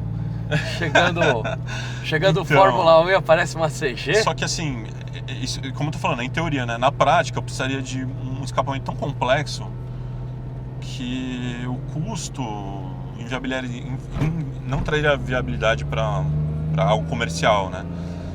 Mas assim, a gente está muito próximo de chegar através da impressão 3D, né, de metal, complexidades geométricas muito maiores, né? Então isso vai permitir a gente revolucionar bastante coisa nesse sentido, mas ainda é algo assim mais para frente. O custo ainda é muito alto. E assim, o ideal mesmo seria que eu pudesse controlar igual um trompete, conseguisse modular o comprimento, né? Isso seria o ideal, né? Existem uns escapamentos de lancha 2 tempos, tal, que modula o comprimento, porque 2 tempos ele conta muito, né? Ele conta muito com o comprimento exato para trazer eficiência, né? Então, se ele pode modular isso, ele vai trazer eficiência em todas as rotações, né? Então, tem uns escapamentos de barco que tem essa tecnologia, mas é um negócio super complexo, né, envolve outros motores, atuadores e tal, né? Então a gente não dá pra gente transformar o sistema de escapamento num componente mais complexo do próprio motor, né? Mas seria algo nesse sentido. Mas em tese seria possível, é tudo possível. A gente pega um som e multiplica ele por quantos a gente quiser, né? Mas a gente tem que se limitar também ao que culturalmente a gente tem aceitação, né? Igual eu falei lá no início, né? Eu sou meio maluco, eu gosto de sons que a maioria das pessoas talvez não gostem e tal, né? Eu percebo... igual eu tava falando, né? Do freio, da carroceria, né? Enfim, isso pode ser que seja algo mais nichado ainda, né? Então não dá pra também pegar o que eu acho de legal e botar como regra, né? A gente tem que ser reflexo do que existe de demanda também do mercado, né? Então... hoje existe muita demanda desse ronco mais afinado, mais musical, mais agudo, porque ele realmente é muito envolvente, ele é realmente muito prazeroso, né? Você sabe disso, você teve oportunidade inúmeras vezes, né, de fazer review, digamos assim, né, apresentar. Sim. Tive a honra, na verdade, de apresentar esses projetos aí. A honra é nossa, né, de ser apresentado por você. Então. E cara, eu agradeço muito a oportunidade. Eu acho que de todas as que eu tive, velho, eu não sei se você tem algum escape assim, que se você fosse escolher um dos carros que você já fez hoje, assim, aquele que você teria o carro, puta, se eu fosse escolher era esse. E também deve ter aquele outro escape que você também tá super orgulhoso, assim, do tipo, que você tenha produzido e falou, porra, ali eu sofri e o resultado foi... recompensador. Recompensador. Né? Tem esse carro, Fabinho? Você ainda tem essa tara? Tem, pra caramba. Não, eu sou super tarado nisso. Eu passo... Qual seria o V12 hoje, Fabinho? Eu passo meu tempo livre ainda estudando da mesma maneira que eu passava antes de achar que um dia eu ia trabalhar com isso. Eu realmente gosto do que eu faço de verdade, assim, sabe? E se eu não trabalhasse mais com isso, eu ia continuar estudando e me encantando com isso, porque eu acho muito legal, não sei. Acho que é uma maluquice de cada um, assim, né? Mas o meu preferido hoje, sem dúvida, é os V10, pela complexidade que... Você falou bem no vídeo, né, que você comentou dos V10, né? O V10 é um motor que, diferente dos outros, ele é todo embaralhado, né? Então, você conseguir organizar algo que naturalmente não é cadenciado, né? Foi um desafio, né? Envolveu a aplicação de técnicas que antes nunca tinham sido empregadas, né? Nesse segmento. Sim. Então, você está falando do escape do R8? Do escape do R8, E da Huracan. E da Huracan e possivelmente outros V10 que a gente venha fazer no futuro. E a gente também tem agora uma nova tecnologia que a gente está aplicando está saindo agora naquela GT4 RS lá, que a gente se gravou com o Talk Garage lá, né? Não sei como é que chama o quadro ainda que você tá. Sim, volando, o Garage. E que é de duplicar a frequência, né? Então, ainda existe muita coisa pra gente inovar, né? Isso que é legal. Eu queria só ter mais capital para poder ter mais laboratório, sabe? O laboratório ainda é pequeno, ele ainda é limitado, eu ainda preciso ter entregas para pagar o custo que a gente tem fixo, que é altíssimo, né? A gente tem hoje 14 profissionais primeira linha, né? Então, a ideia da empresa como um todo, o diferencial é esse, realmente estar o tempo todo buscando novas tecnologias, né? Novas... escala. E ao mesmo tempo manter a empresa virando, né? Porque a gente não partiu de um investimento, né?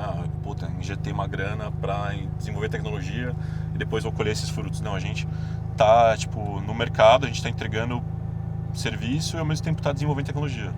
Então essa postura, né?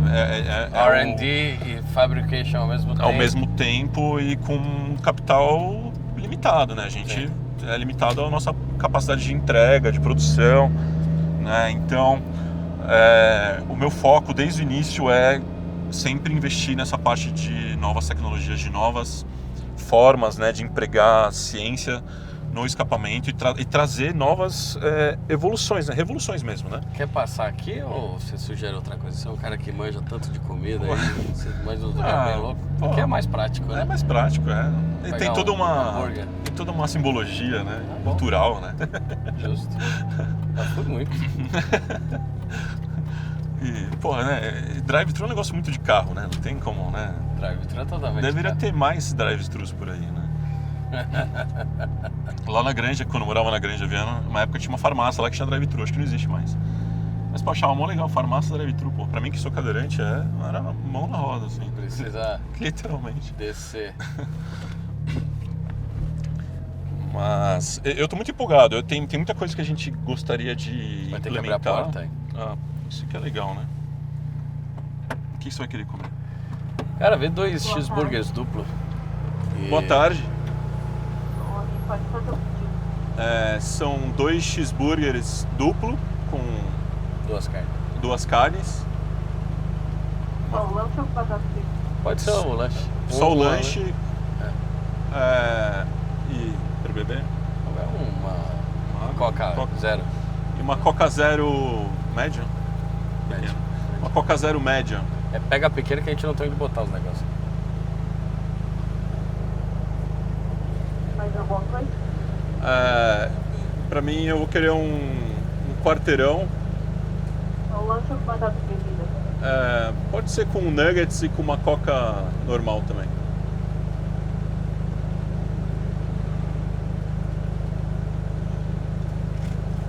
Mais alguma coisa? Só isso. Forma de pagamento? No crédito. Pode ir na próxima, obrigado. Obrigado. Pode deixar, vai. Ó, isso aqui é experiência Lambo agora, né? Lambo não, essa é uma experiência. Uma experiência Going. Gullin. Going. Aí. Você vai pagar? Muito obrigado. Pô, tamo tão fácil aqui já, né? Muito obrigado. E Fabinho, o desafio hoje, então, pode deixar aberto, a gente pega verdade. outro. O desafio hoje da Secret é... Escala e inovação. É o que a gente O que você está esperando nessa GT4? A GT4 a gente quer conseguir ter porque assim, a gente consegue... Então o carro fica bem intenso, né? Qualquer Sim. coisa que você faz ali, o negócio fica intenso.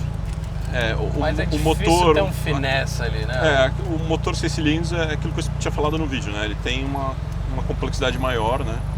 Porque tem bastante frequência que ainda é grave.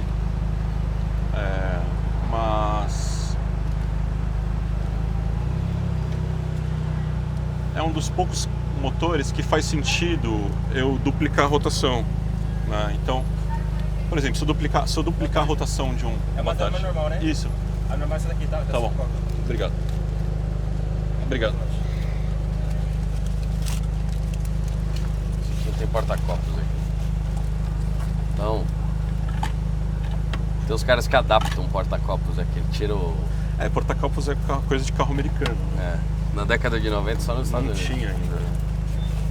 E as pessoas, elas tudo bem? normalmente não comiam em movimento. Eles paravam, desciam no restaurante. Então assim, não são muitos motores que faz sentido a gente duplicar, né, artificialmente a rotação.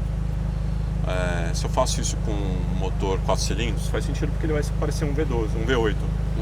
Se eu faço isso com um motor 6 cilindros, faz sentido porque ele vai parecer um V12. Se eu faço isso com um V10 ou um V8, já não faz tanto Não sentido. necessariamente. Porque já é uma frequência que a gente já não associa mais a uma frequência de motor, sabe? É uma frequência já muito alta, né? Tudo bem, poderia ser algo tipo no Fórmula 1, assim. Mas não vai ser artificial demais, sabe? A gente tem que tomar esse cuidado. Eu posso manipular o som hoje do jeito que eu quiser. Então eu tenho que saber, tenho que ter essa responsabilidade de escolher um espectro que seja realmente emocionante, confortável, instigante, que seja apreciado pelos entusiastas de uma maneira geral, né? A gente também não quer sair com um carro que só a gente goste do ronco e incomode todo mundo, né? A gente gosta também de socializar com o carro, a gente gosta de de estar na rua e receber elogios, né? Então a gente tem que pensar em tudo isso. Então o 6 cilindros ele me permite duplicar o ronco porque ele vai parecer um V12. E V12 é legal pra cacete, né? Sim. Então a ideia é se a gente pode, em teoria, duplicar artificialmente o som de diversas maneiras, né? A gente já aplicou lá em outras receitas através de harmônicas de segunda oitava, que é uma maneira bem pontual de se fazer, né? Obrigado. Segura só para fechar a porta. Cabe tudo no Autozan. Vou te dar um cheeseburger. Boa. Eu vou comer no nuggets. Vamos parar ali, a gente...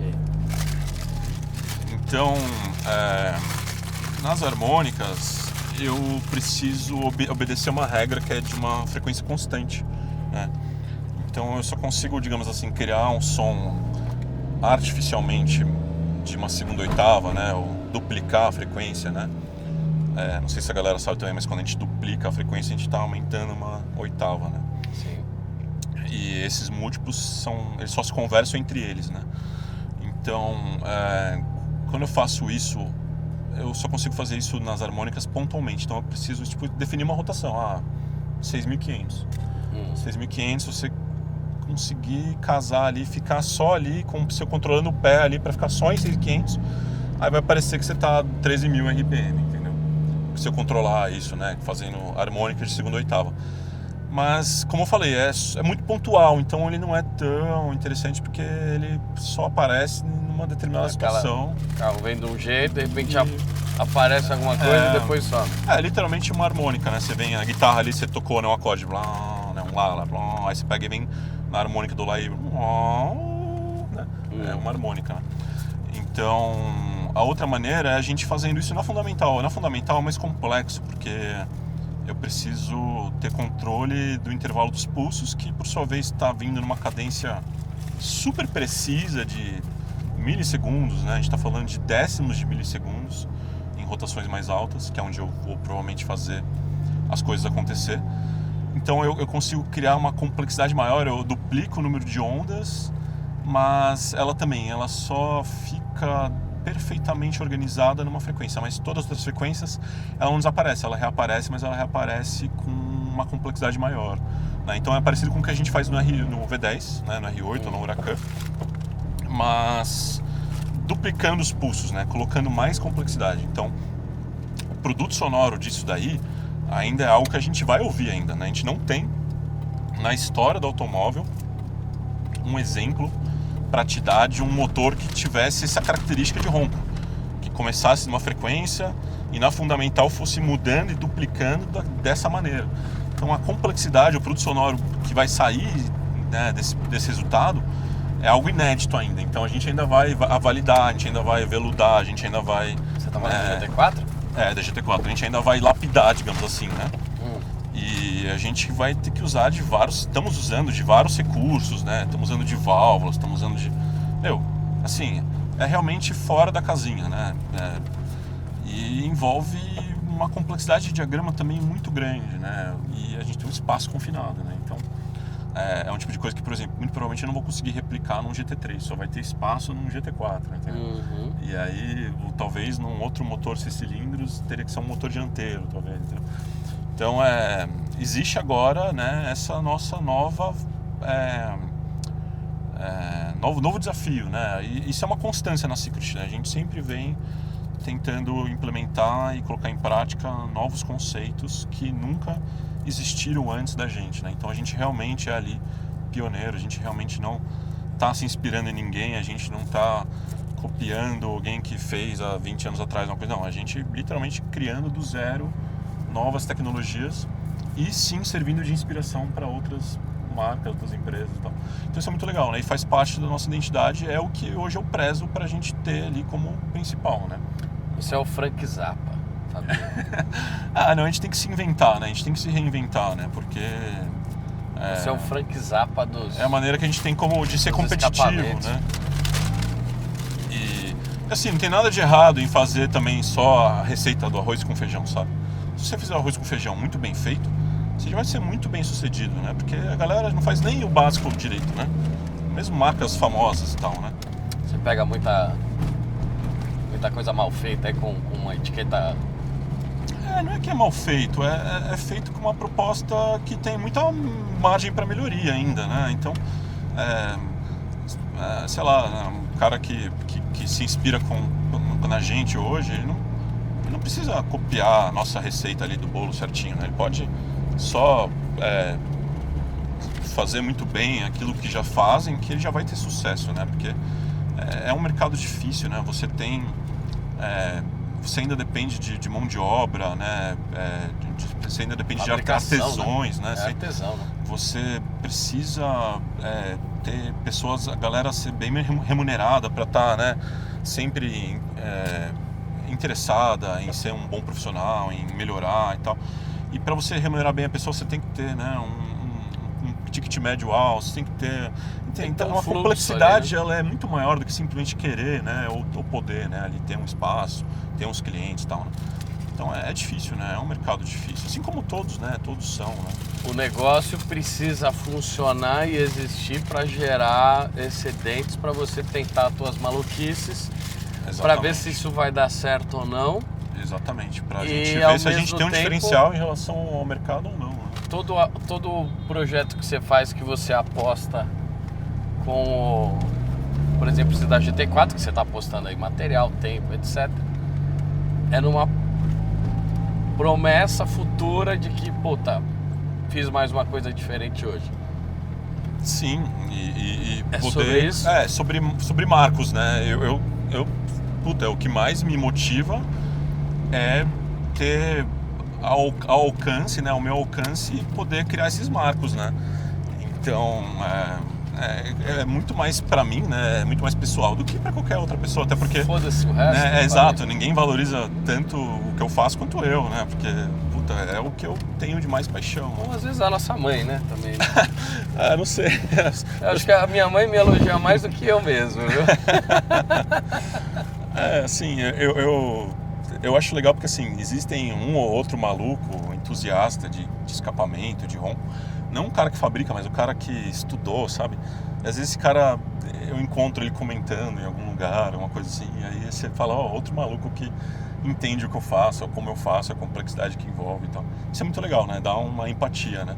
Mas eu não preciso disso pra me motivar, né? Eu realmente me motivo em saber que, puta, tô criando coisas, tô contribuindo de alguma maneira para esse nicho, para esse mercado.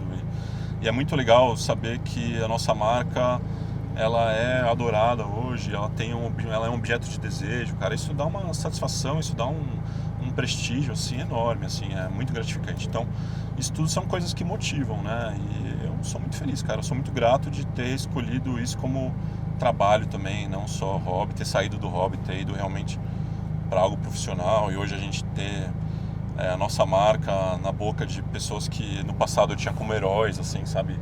Caras lá fora, entusiastas que hoje são meus amigos e usam minha marca e tal. Isso é muito legal, cara.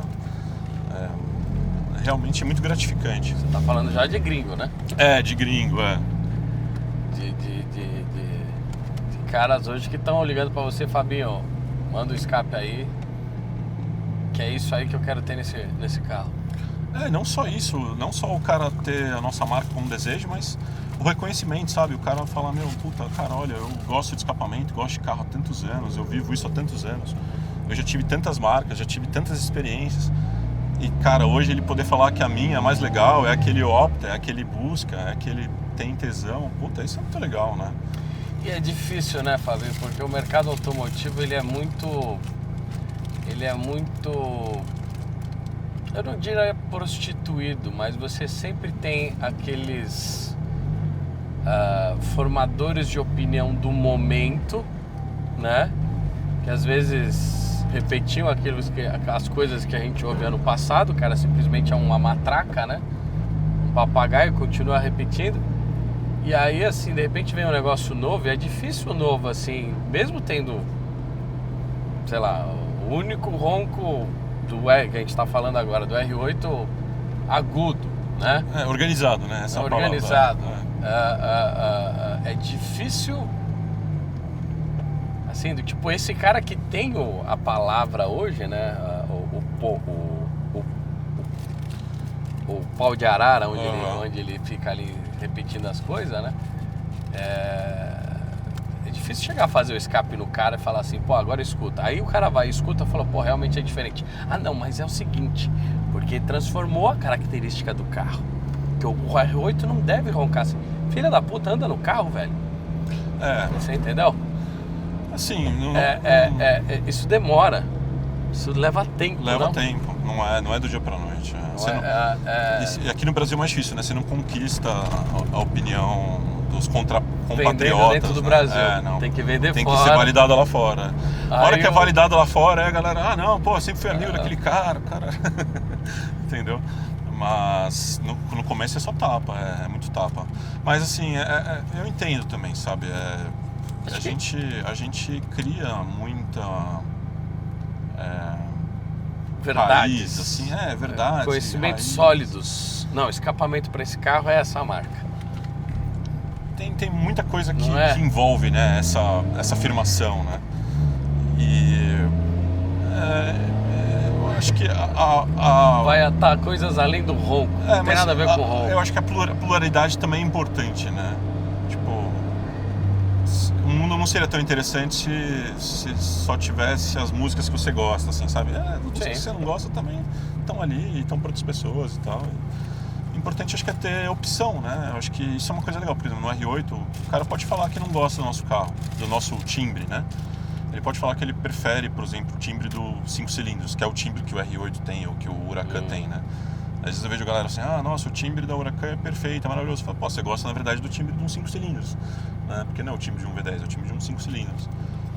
Mas você pode gostar... Que é maravilhoso. Mas o fato de a gente conseguir entregar uma opção, eu acho que o cara tinha que validar isso. Eu falo, pô, olha que legal.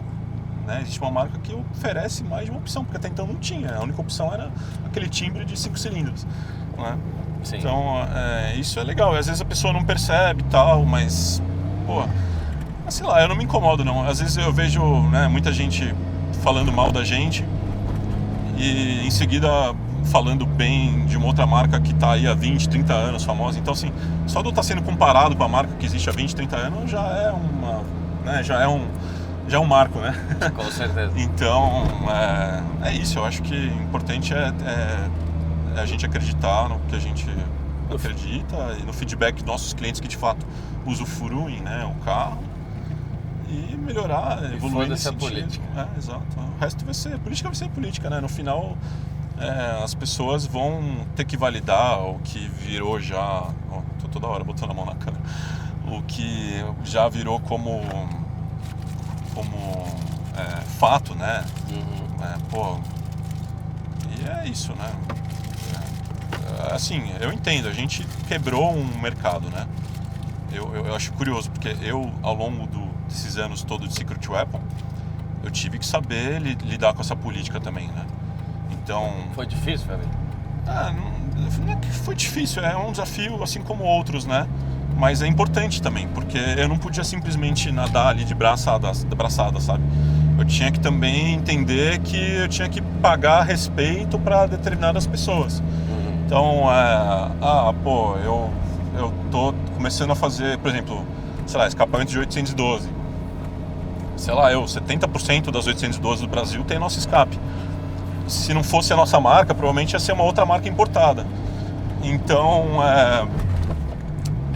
esse cara que trazia essa marca, ele perdeu um puta no mercado. A gente está falando de muita grana, a gente está falando de às vezes 20, 30, 40 mil reais de lucro para cada sistema vendido ali do importador, né? Então, o importador deixou de vender 10 escapes, ele deixou de lucrar 400 pau fácil, assim, lucrar sem custo nenhum, né? Trouxe e vendeu, né? Então eu percebi que eu ia incomodar muita gente com isso, eu percebi que eu ia criar inimigos, né, na política com isso. Então, como eu preciso importar, como eu preciso exportar, eu peguei esses caras e transformei eles em meus parceiros. Então, você não vai importar mais Novitec, porque você não vai ter mais tanta demanda, a galera vai preferir o Secret, mas é você que vai estar importando a minha matéria-prima, é você que está exportando para mim. Então, de alguma maneira, eu estou beneficiando, estou dando lucro para ele ainda, entendeu? Eu tive que fazer isso propositalmente, sabe? Eu tive que escolher a dedo as pessoas que trabalham com isso, entendeu? Então, comissões também, né? Uma oficina que vende um escapamento importado, né? Ela poder oferecer o nosso, tem que ter algum tipo de vantagem também. Ela tá ganhando com importado, né? Tem que oferecer algum tipo de vantagem. Isso nos Estados Unidos é fortíssimo, né? Isso é a regra, na verdade, né? Essa é a regra do jogo, né? Então, aliás, isso seria ótimo para mim. Eu adoraria que em pouco tempo a Secret se tornasse só B2B, sabe? Deixasse o B2C de lado e ficasse só no B2B, porque o B2B é muito melhor, ele trabalha melhor na escala, ele divide responsabilidades, né? E você consegue, eu pelo menos como profissional que estou ali na frente do atendimento, me dá liberdade, né? Porque hoje eu tenho 200, 250 clientes no meu WhatsApp ali, né? Então, não só do Brasil, do mundo inteiro, né? Então hoje eu nem durmo, né? Eu tenho cliente que tá falando comigo 2 da manhã, 3 da manhã, 4 da manhã, 5 da manhã, 6 da manhã. Eu lembro, eu Fim de conversei semana, com aquele... 4 da tarde, domingo, já é segunda-feira no Japão, o cara já instalou meu Conversei escapamento. com aquele egípcio, acha que era do Egito, cara? Do Egito, Ou era Dubai? Que ele te deu uma dica de revuelto, né? Exatamente. Dubai também teve. Eles estão num fuso horário de mais ou menos 10 horas, 11 horas. Então, assim, pra mim, o B2C hoje tá super desgastante, né? Eu tô aos poucos, né?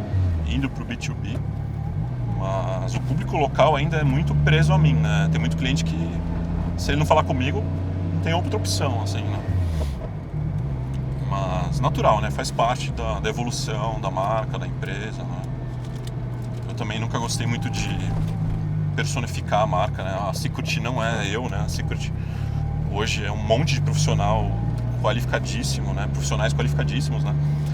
Então, se não fosse algum dos profissionais que a gente está lá, ou se não todos, a gente não estaria no que a gente está hoje, né? Então... Eu lembro, Fabinho, quando você estava lá naquele outro lugar lá na Lapa ainda, que vocês arranjaram aquela garagem para começar, e eu ia lá, e aí lá dentro, cara, tinha assim umas naves que você fala, caralho, velho, nossa, esses carros estão chegando no Brasil, que da hora, e já pousavam lá, né?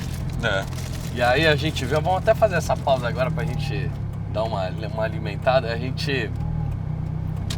você pediu uns hambúrgueres de siri, e aí depois, experimenta esse cara, mano. Esse cara sabe de escapamento, vocês não estão ligados, porque ele manja também das comidas mais de vanguarda que existe, coisa que eu nunca comi na minha vida. O Fabinho, não, como isso aqui é bom? Bom, mano, isso aqui é bom pra caralho. Isso é fruto de morar sozinho há muitos anos, né? Mas isso é uma referência gastronômica pra você ter uma ideia. Pessoal, a gente deu uma pausa aqui pra comer, porque a fome tava grande. Agora que estamos comidos... A galera não sabe, mas a gente gravou durante 8 horas, né? Esse é só um corte. Fabinho, eu lembro quando eu ia lá pra Secret, que é aquela coisa, né? Chega final de semana, eu não quero ver carro, velho. De certa forma. Eu não quero falar sobre problemas de carro, quero falar sobre outras coisas. Só que lá era um lugar que tinha carro, só que a gente, assim, a vibe era muito boa. A vibe é outra, né? Puta, a vibe era maravilhosa, velho. Eu adorava ir lá. E agora eu caí num ponto aqui, eu fico imaginando, pô, se a Fórmula 1 voltasse com essa questão do ronco, se ele voltasse pro palco no espetáculo, é a mesma coisa talvez daquele ato que a gente teve dos anos 80 aqui no Brasil, das bandas de rock, que não podia ter distorção na guitarra, a guitarra geralmente era aquele plim, plim, plim, blém, blém, blém e tal, não sei o que. E aí volta ali nos anos 90, vem o Mamonas com tan, tan, tan, tan. Vem o Raimundos, vem o Charlie Brown, assim, e volta aquela coisa que a gente sabe que o ser humano reage naturalmente, pegando o que você falou no início do vídeo. Eu acho que você vai vender escape pra caralho, mano. Se a Fórmula 1 voltar pro aspirado e botar o V10. Porra, com certeza. Porque a galera vai acordar assim, pô, isso é legal, velho. Sim. Isso é eterno, não adianta se a gente tá aqui Sim. há 100 anos ainda, se tiver motor a... Lógico que vai ter motor a combustão, a não sei que os caras vão enfeitar o reator de fusão, né? Vai saber. Se a gente conseguir uma energia quase infinita ali, né? Não faz sentido, O né? reator de fusão ainda a gente vai ter problema de armazenamento, né? Densidade energética é o que a gente tem com as baterias, mas... Não sei por que eu tô entrando em reator de fusão. Se voltar a porra do V10, velho, aspirado, que você falou, que é o ronco pica da galáxia na Fórmula 1, velho, Meu amigo. Com certeza a gente ia ver esse reflexo na indústria também, né? Porque hoje a gente só dois caras velhos olhando pro passado e falando, porra, os carros aspirados são legais. Na minha época, A gente já tá aquele velho saudosista. já estamos no saudosismo, né, velho? É. Que é outra reação natural do ser humano. Outra reação natural. A gente vai ficar surdo, vamos perder a audição para frequências altas. Você já mediu a sua recentemente? Eu medi, cara, eu comprei um fone da Corsair, que ele tem um modo que você programa ele para uma... O importante para um fone é você colocar a distância de um ouvido para o outro. Sabia, né? Como assim? O fone, quando ele é bom de software, né? Porque o fone de ouvido ele pode ser brilhante na construção, na fabricação, no espectro de frequência e tal, no isolamento, mas para ele realmente conseguir te trazer um ambiente virtual, Sim. ele precisa saber exatamente a distância de um ouvido para o outro. Porque a distância de um ouvido para o outro é o que traz espacialidade. Certo. A gente só sabe que um som está vindo de determinada direção porque o som chega primeiro num ouvido e depois no outro. Tá. E esse intervalo de um ouvido para o outro é justamente a distância de um ouvido para o outro. Que eu acho que é o que ele calcula. Ele tem que calcular porque... Mas isso de forma de software, não na construção. Não, via software. Você, Via na verdade, um bom software de fone, você coloca lá, eu tenho 12 centímetros de um ouvido para o outro. Porque aí ele consegue fazer Dolby Atmos, consegue fazer Exato, outras... ele é Dolby Atmos e... Ele consegue fazer simulações de... Porque, pô, é muito louco para pensar, né? A gente só tem 2 ouvidos. O som precisa chegar aqui, é tudo isso que precisa acontecer. O resto, dá pra gente simular, a gente consegue simular um som que tá acontecendo a quilômetros de distância, mesmo com um falante aqui. Basta ele chegar no nosso ouvido primeiro no ouvido, depois no outro, de uma maneira bem específica. Entendeu? E aí assim a gente tem noção de distância. Noção de distância, posição, né, 360 graus, né? Que o formato da nossa orelha, né, a gente sente. Montado O formato pra lá. da nossa orelha é justamente para poder diferenciar o som que chega atrás do que chega na frente. A gente tem uma barreira para fazer o som que está chegando por trás percorrer um pouquinho mais de distância do que o som que está vindo pela frente. Então, essa parte é muito louca, né? Eu, há uns anos atrás, quando eu comecei a estudar sobre frequências, físicas de ondas e instrumentos musicais, estava bem lançando Dolby Atmos, estava ali nos primeiros protótipos ali, Dolby Atmos. E eu fiquei completamente maravilhado. Eu falei, mas como assim a gente consegue estar sentado na sala e o som vem de cima, vem de baixo? Porque, né, o som, né, até então era só surround, né? Ele era só num círculo em volta, né? Agora o Dolby Atmos você está dentro de uma cápsula de um palco sonoro mesmo. E o som vem de todas as direções. Então você tá vendo você tem um bom Dolby Atmos em casa, ele tá bem afinadinho, setado, né? Você consegue ouvir um helicóptero passando assim em cima, mesmo não tendo falante em cima muitas vezes, né? O ideal é você ter o falante em cima também, né? Seria o ideal. Mas no fone de ouvido é mais legal ainda, né? Porque o fone de ouvido você simula tudo isso porque você só precisa mesmo de 2 fontes, né? Só tem 2 ouvidos. Certo. É muito legal. Eu não sei porque que eu falei esse parêntese também, mas... Não, tá tudo a ver com o que a gente tá falando, pô. Tem a ver com som, né? Com você música. perguntou seu... Se você mediu E aí sua capacidade auditiva. Ele tem umas 16 etapas, assim, que você vai fazer. Ah, que legal. E aí ele vai aumentando a frequência, né? Vai dividindo, vai fatiando o espectro. E aí ele vai, aperte o botão até o ponto que você não escute mais o som. Pô, que legal. Então ele ele consegue Depois regular ele te mapa. a amplitude dentro do que você está ouvindo. E aí ele te mapeia, assim, né? O resultado do teste. Ele fala, isso aqui não é um laudo médico, mas é uma referência. E aí o meu deu... Cara, até que deu acima de 90%, pô. Pô, bom pra caramba. Inclusive para as frequências mais altas, assim. Bom pra caramba. E aí eu falei, caralho... O meu vai estar uns 15 mil Hz, assim. Depois disso já não... 15 mil, não? Ele vai lá acho que ia até 24.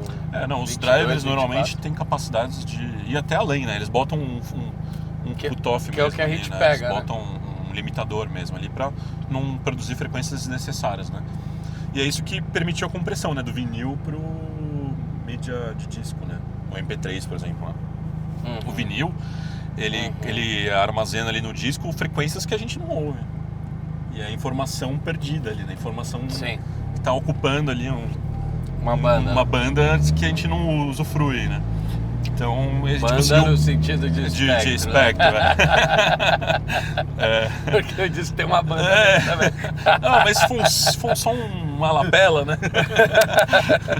Não, e é isso que permitiu a gente comprimir, né, o tamanho do arquivo de áudio em relação a um arquivo RAW para um arquivo comprimido. É esse espectro que a gente não ouve que está sendo eliminado ali.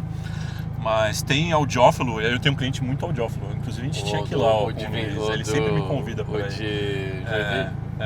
De Joinville. E lá ele tem, né, um sistema de milhões, né? E assim, esse pessoal que curte e tem grana pra experimentar, né? Eu infelizmente não tenho, né? Pra experimentei um ou outro só na minha vida inteira.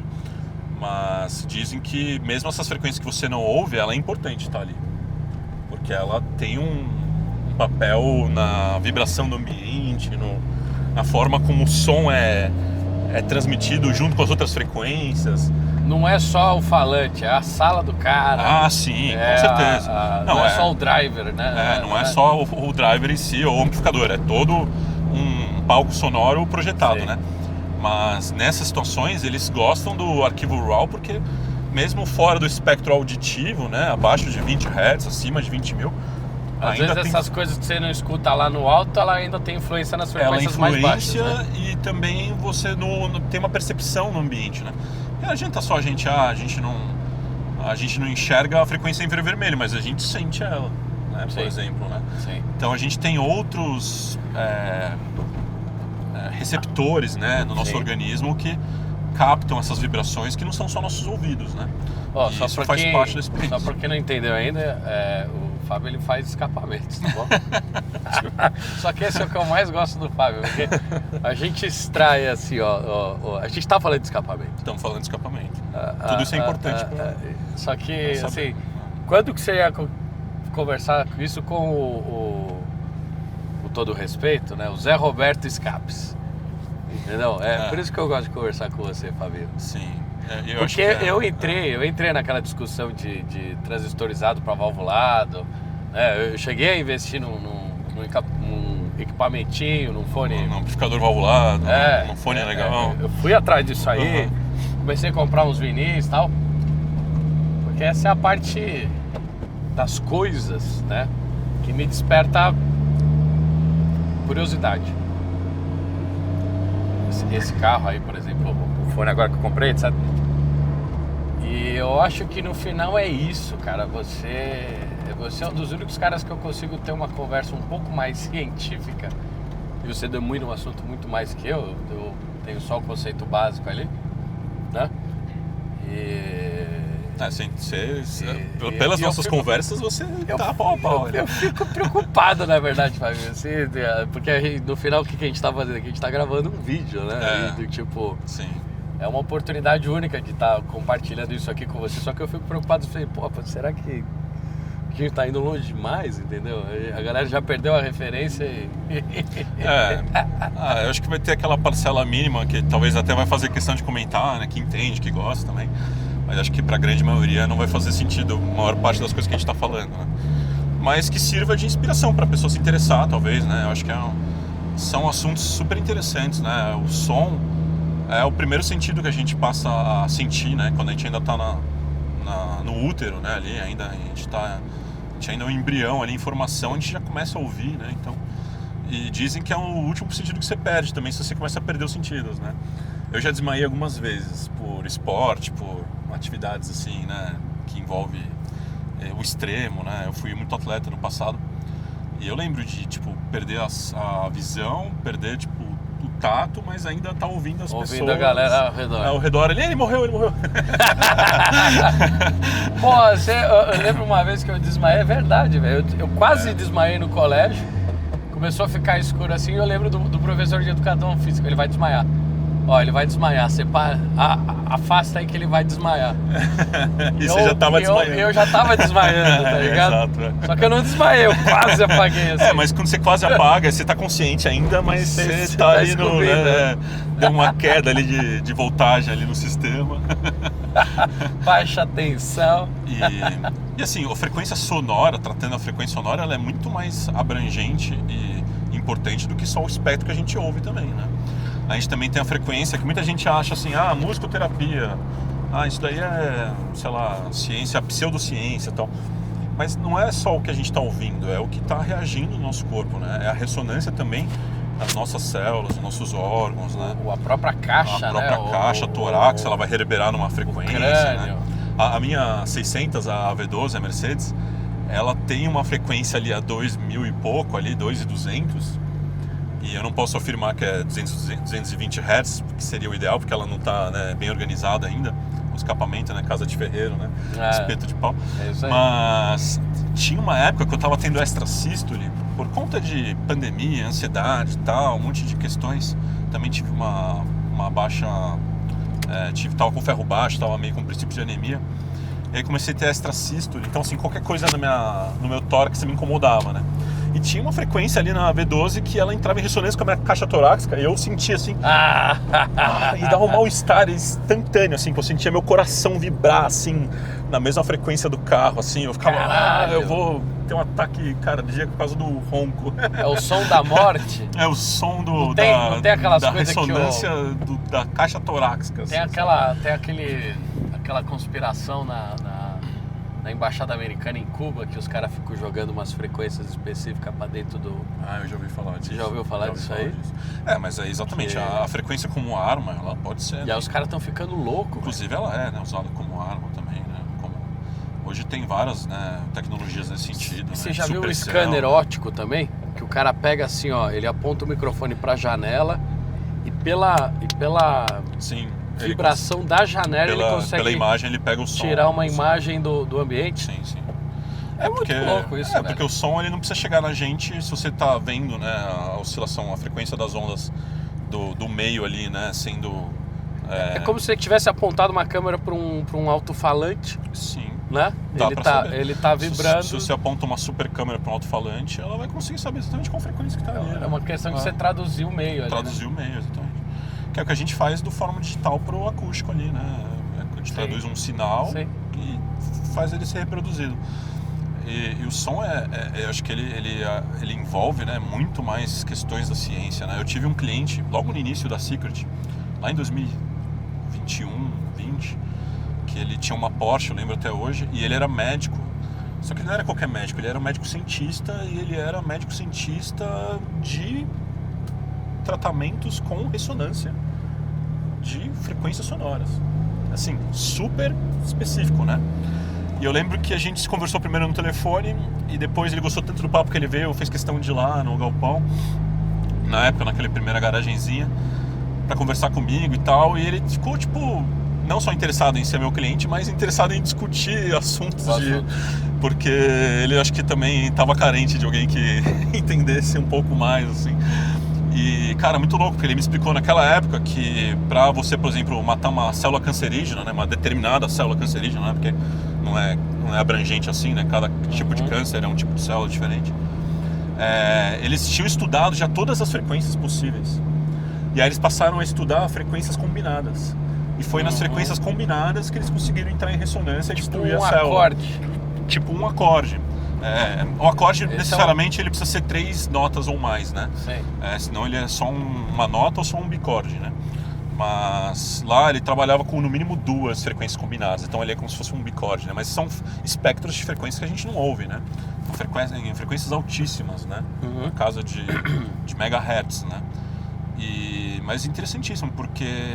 cara, tudo, né? Eu acho que o Tesla falava isso já, né? Que tudo é frequência. Tudo é frequência. O universo é frequência. E se a gente entender... harmonia. O dia que a gente entender com clareza isso, a gente não vai precisar nem de remédio mais, nem nada. Porque a gente manipula tudo com ressonâncias, a gente levita as coisas com ressonância, com som. Você já viu as pessoas levitando pedra com som?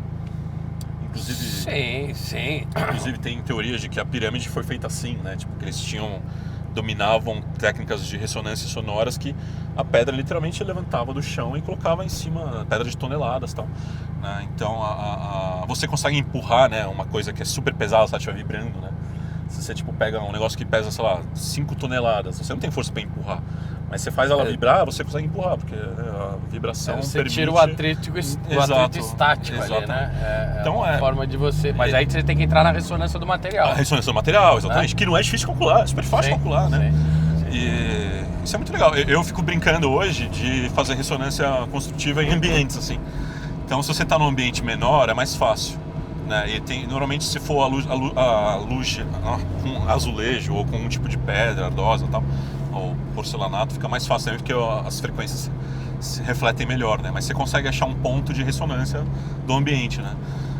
Meu banheiro já sei de cor já, né? Ainda mais onde eu tomo banho ali na esquina, que eu tomo banho. Você canta na nota certa ali. Se você se mantém naquele espectro de frequência, o banheiro inteiro soa igual um som 360 graus, assim. Uma caverna.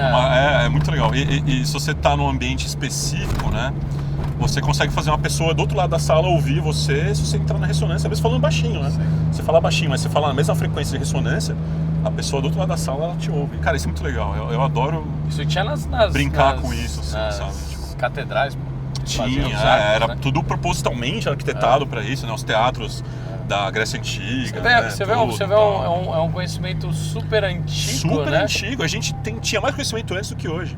Porque a gente tem essas teorias são teorias ainda não aceitas pela maioria dos cientistas, mas são teorias muito plausíveis de que a gente realmente manipulou grandes feitos arquitetônicos com vibração, com domínio da ressonância do material. Cara, isso a gente não aplica hoje. A gente nem passa na linha de pensamento do engenheiro se ele vai aplicar ressonância numa escavadeira ou não, entendeu? Tipo, ele no máximo ele pensa no que eliminar. Assim, na época, o cara que construiu a catedral, Fabinho, ele era você, velho.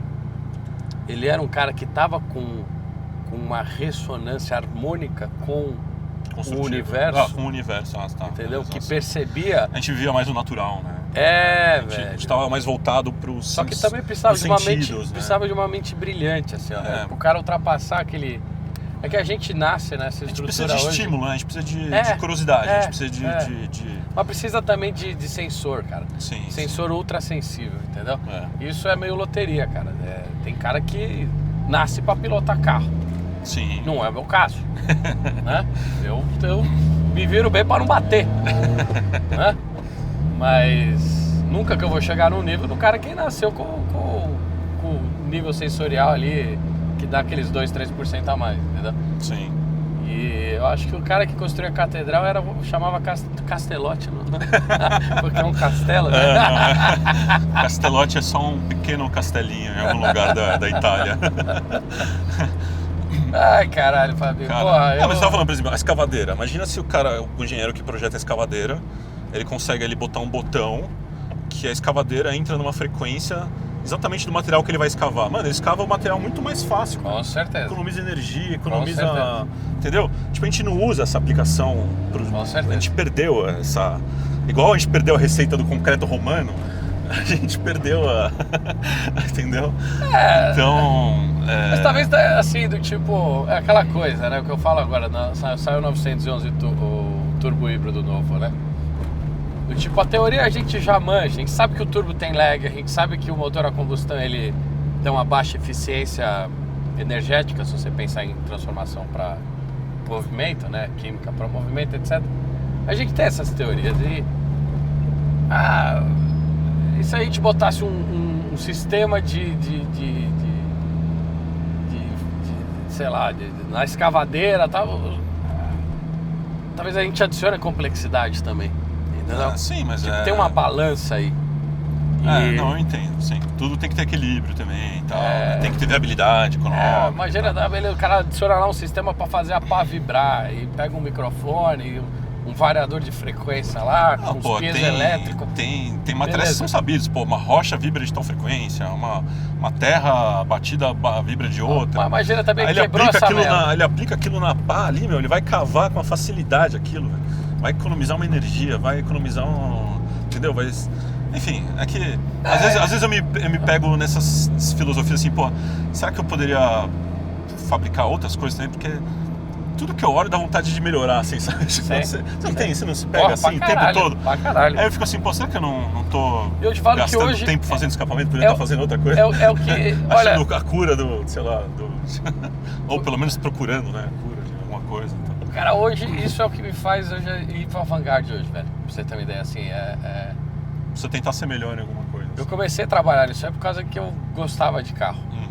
Aí, beleza. Aí eu comecei a entender tudo que envolvia o fato de você ter que trabalhar com o carro, né? E tudo que vem junto. E algumas coisas são muito desanimadoras, né? Frustrantes, muitas vezes.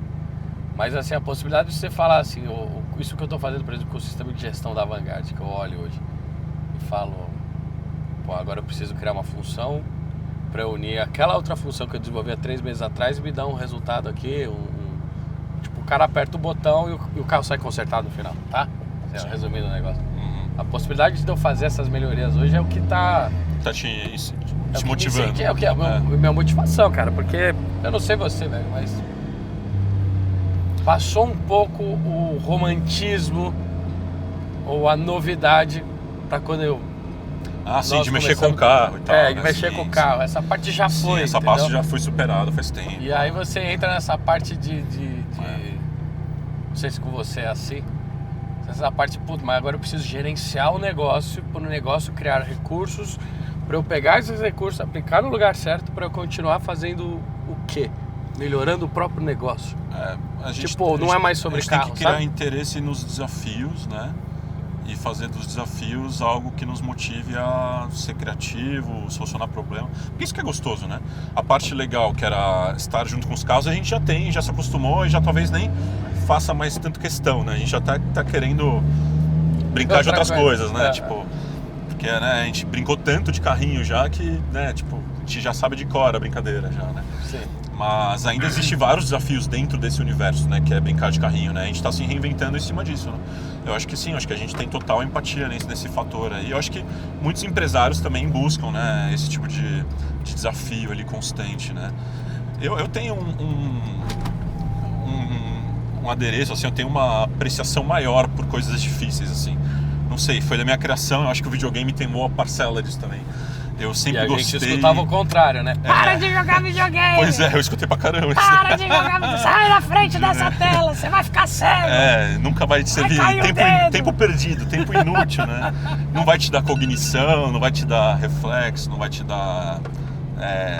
não vai te criar paixão pelo desafio, né? Eu sou apaixonado pelo desafio, cara. Eu vou jogar um jogo até hoje, desde criança, eu vou jogar um jogo de videogame.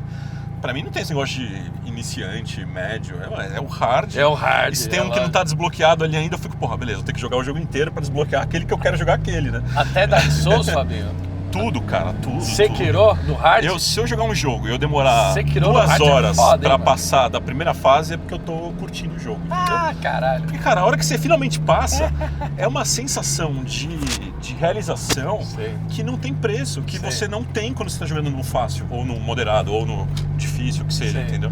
Você só consegue ter, sabe aquele negócio de, porra, tentei, não consegui.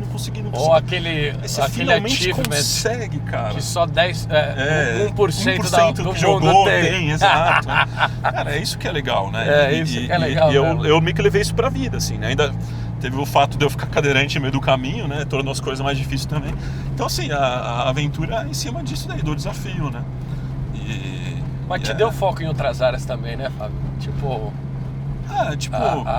Só tornou tudo mais difícil, assim. Não tornou nada mais fácil, né? Mas, é igual, eu gosto do desafio, né? Então, pra mim, tornou as coisas muitas vezes mais interessantes também, né? Pô, eu tenho que fazer agora uma condição mais difícil, né? Então, comecei lá o jogo sem a sidearm, né? Ou só com a sidearm, né? Não começou com a arma principal, então... Vai até o final. Vai até o final e, porra, a hora que você vence, né, os desafios nessa condição é mais gratificante, né? Então tem essa conexão, né? Tem essa relação. Mas vem tudo do videogame, é muito louco, né? Fabinho. Tem que agradecer os japoneses da Nintendo. Os japoneses são ótimos nesse. Fabinho, nós temos 1 minuto e meio de câmera. Alguma coisa que a gente não falou ainda? Pra quem assistiu até agora, valeu! Parabéns! Você realmente tá muito à toa, não sei. Não, você assistindo realmente 1.5, é um cara 1% da população. Porque ganhou um achievement, né? É difícil eu ter o mesmo nível de conversa com o Fábio e com outras pessoas, porque geralmente as pessoas não se interessam por isso, né, Fabinho? É verdade, né? Nesse nível de loucura e complexidade que a gente gosta de entrar. Mas, cara, honrado, Oh, foi muito legal. E eu acho que a gente já terminou. Não sei se a gente tá com câmera ainda. Provavelmente. Pô, foi um prazer, obrigado pelo convite. Fica à vontade também, se quiser convidar o Fernando, o Gabriel, enfim. Vou convidar o Fernando na Vai ser um próxima. prazer também. O pessoal tem toda uma inteligência também em outros assuntos que é muito legal de compartilhar.